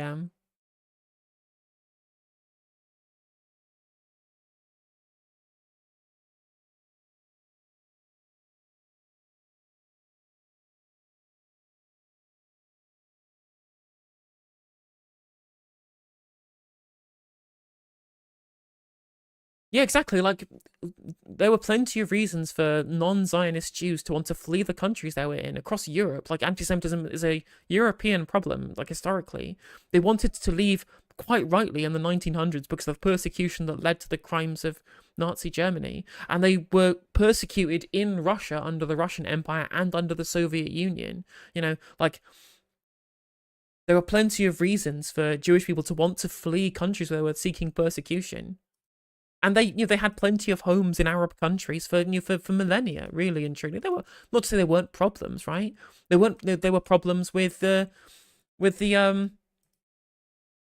Jews living, like, there was a gigantic community of Jewish people in Uzbekistan that moved out post-Soviet Union into Israel, for example. Like this is anti-Semitism is a European problem, but they were absolutely reasonable to flee. And as long as they're not displacing people, as long as they're not colonizing people, as long as they're not settling, the free movement of people is a good thing. I believe in the free movement of people.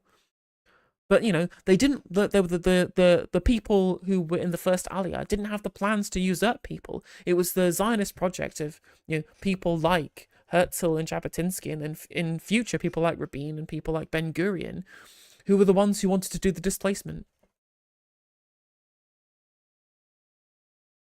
I mean, the Ottoman Empire committed the Armenian genocide, Solly, so let's not go too far.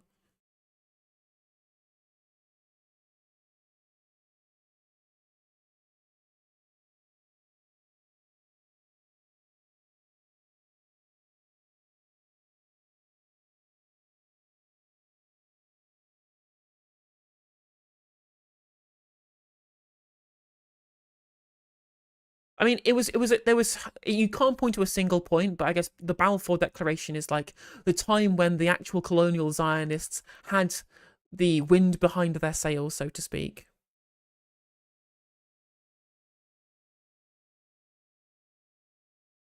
No, I don't generally support the Soviet Union, no. I like their housing model. I like planned cities. And I like funding anti-colonial groups in Africa. Those are the good things the Soviet Union did, were housing and funding the MPLA in Angola. But apart from that, no, I don't really support the Soviet Union.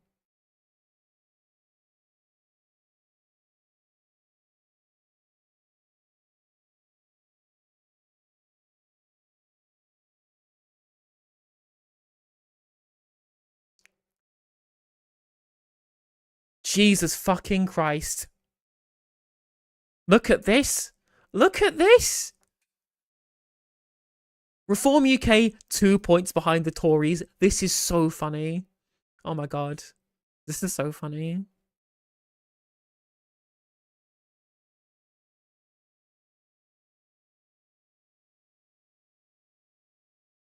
I mean, it's terrible that this many people want to vote for the Nigel Farage party, but it is funny watching the vote be split between the Conservatives and Reform UK. I have a Discord server, yeah. Someone post a link in chat for Brody. There's no command for it. Someone have to post the link. It's Jova. It's super Jova. Interesting. The Labour vote is way down as well, down to 40.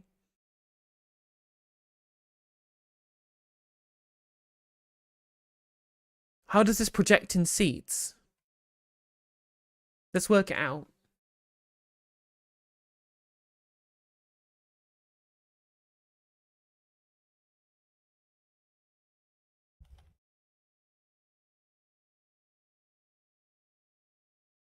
Net 0 seats, yeah.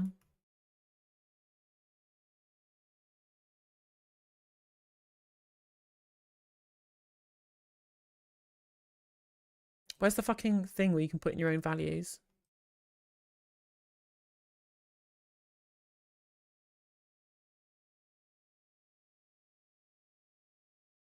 Your prediction, there we go.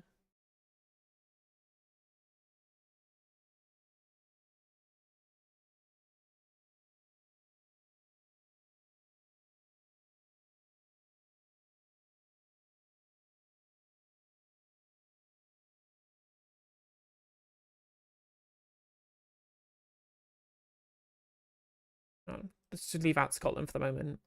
Tactical voting. Let's do a tactical fraction, so we'll get like 25. That was kind of how it worked out. To put the Greens in Reform at 0. It was kind of worked out. The Lord Ashcroft poll saw like tactical voting being around 25% of voters. To display new boundaries, predict. Yep.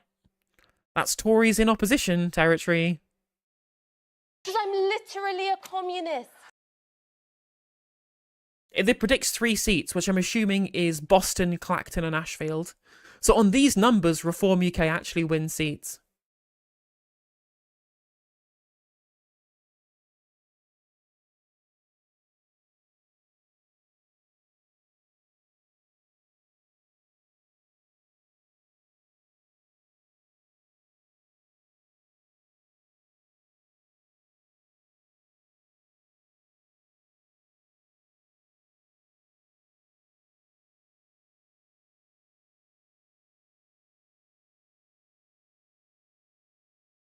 I think it's fine, Sarah. I mean, the problem, of course, is that Reform UK are pushing the Overton window rightwards. But, you know, if there is one good thing if this does happen, is if this kind of thing does happen come the election, with the Liberal Democrats as the opposition, they may be quite right-wing, but they're not quite as, like, far-right as you get from the Tories or Reform UK. So if the debate in Prime Minister's questions is being led by the Lib Dems rather than the Upvote Tories, his Reddit post. it might change the demographics of, or it might change the Overton window of what discussions are being done. You know, that's like the best thing that we get out of this. But it's crazy shit. 504 seats. Let me tweet that out.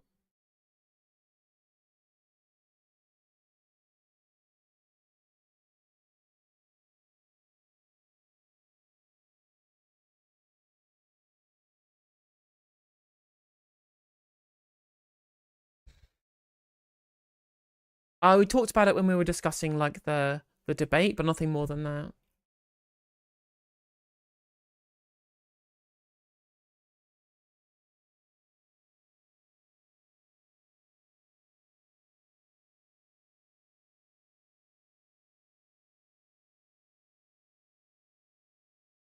Yeah, exactly. Normalising Reform UK's rhetoric will be a bad thing, but we'll see. We'll see.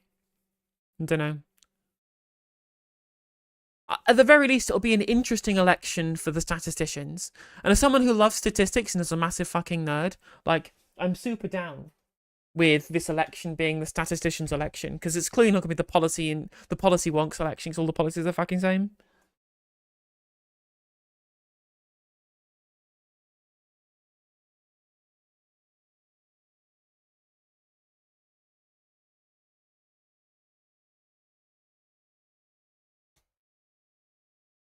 They might join the Tories and put Farage in charge. I don't know. That's probably what Farage wants to do, yeah.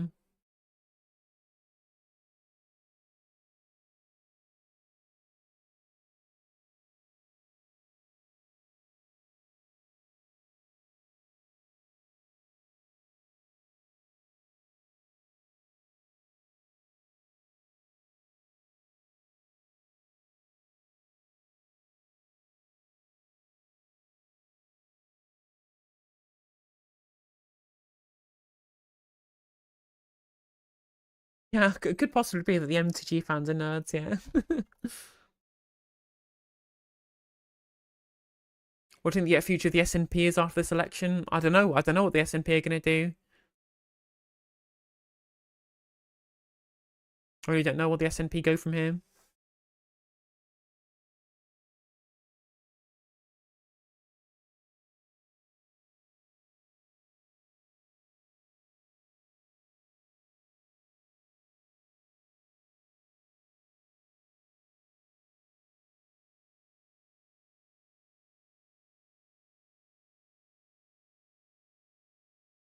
It does look like electoral oblivion for the SNP, yeah, I think you're right. If they're losing out to Labour, given what Labour are standing on, then the SNP looks really like turbo fucked. Excuse me.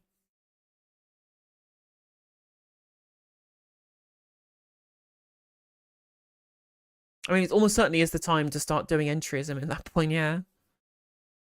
What's going on in the Senedd? Vaughan Gething is losing his confidence vote. Apparently started crying.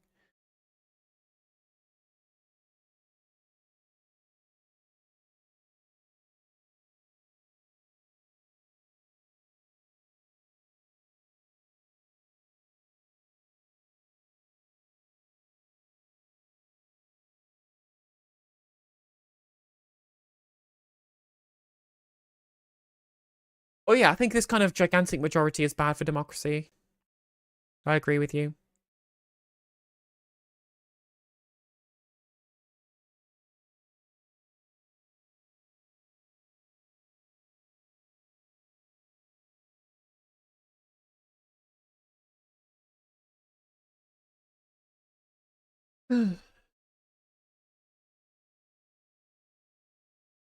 Yeah, exactly. Like, the Welsh know what's up.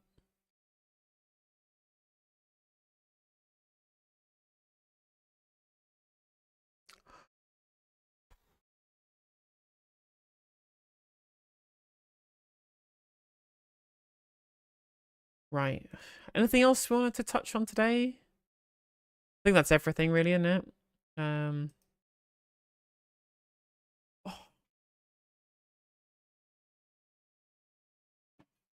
Need to wait for my phone to charge before I head out. Playing Magic tonight, playing some Modern. I appreciate you, Niall. Again, if people want to support the stream, as always, for the mountains of content that I'm doing over the election, again, the best way to support is to gift memberships or to support on Patreon or to subscribe on Twitch. If you want to help keep this content going, that's the best way to do it. But again, I always give all my content for free. Only donate or subscribe if you feel like you can afford to or you want to. I will always happily give all my content for free. It's not a problem. But I appreciate everybody coming in and talking today.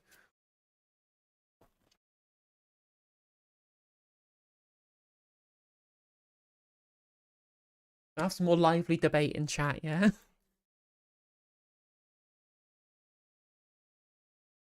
I mean, I hate Modern. I think Modern's a terrible format. But I like playing Dredge. So I play Modern because it's a way of being able to play Dredge without having to pay for Lion's Eye diamonds. So I don't want to play Modern, but there is Modern on, and it's an excuse to play Magic, so I'm playing some Modern. That's basically the long and short of it. But I do love playing Dredge, so that's why I'm playing Modern, just specifically with the chance to be able to play Dredge. I'm qualified for Modern Pro Tour now as well. I want to play Modern at the Pro Tour. I've asked for a deferral, but Wizards haven't got back to me yet. I mean, the thing about a Labour majority this big, right? If the Labour majority is this big, Labour left-wingers, 100 Labour left-wingers could split from the party, create the Socialist Party, and become the main opposition, and then you'd have the Labour Party versus the Socialist Party. You could literally do that. You could have a Labour Party split as both the government and the opposition.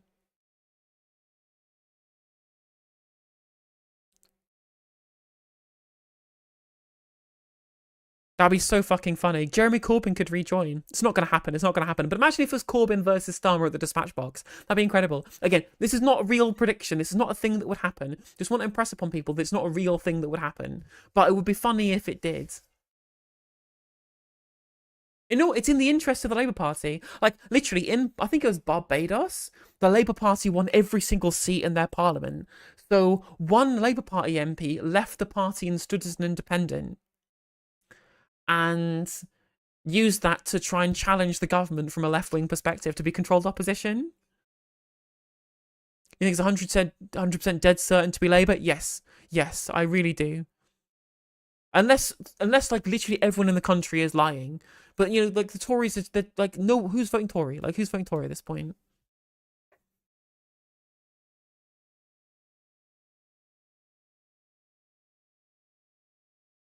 How is that possible? Because in West Indian politics, right, in Caribbean politics, they still use first past the post, right? Here's a really fucking silly election. I think it was Trinidad and Tobago. Let me show you this. Trinidad election. I think it might have been Trinidad and Tobago.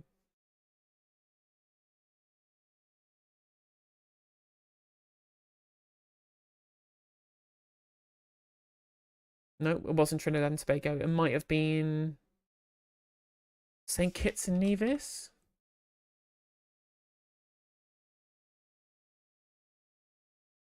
Or was it the Guyanese election?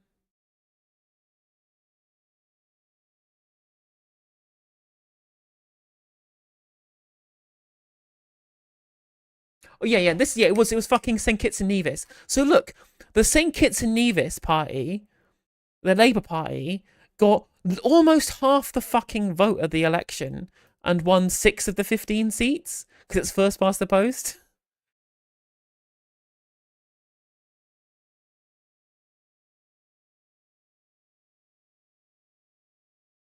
I mean, that's true. There isn't going to be 100 left-wing Labour MPs because of the selection process, though. They could end the fucking... Oh, shit, Ben's right. They could end the agreement and have Labour versus the Co-op Party. But I think I remember there being an even more stupid election than this. It was definitely a Caribbean country. Was it Guyana?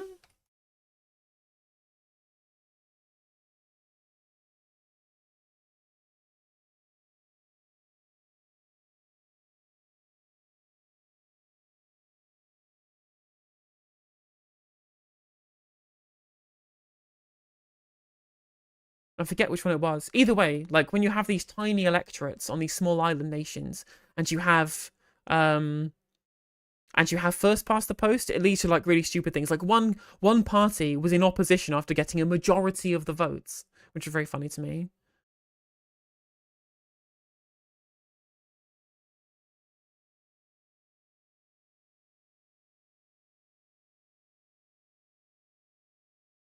Is it Barbados potentially?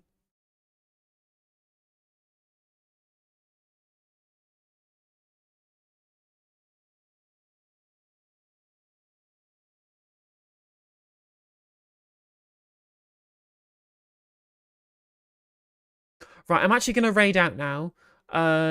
Twitch viewers, I'm going to raid you into Ugopnik, my favourite Yugoslav streamer. Make sure when you're raiding in on Twitch chat, spam the Tito emotes. You know you want to. You know you want to spam the Tito emotes when I raid you into Nugopnik over on Twitch. YouTube viewers, as always, at 6 PM, I'm going to send you into Novara Media. As always, thank you very much for the bits, the subs, the memberships, the super chats, the lovely conversation, all of the chatting. I really appreciate you. I will be back tomorrow. We're going to interview Shaman Rahman, and then we're going to be watching Question Time, as we do on every Thursday with Kevin Logan as well. Thank you all for coming in. See you next time. Stay safe and free Palestine.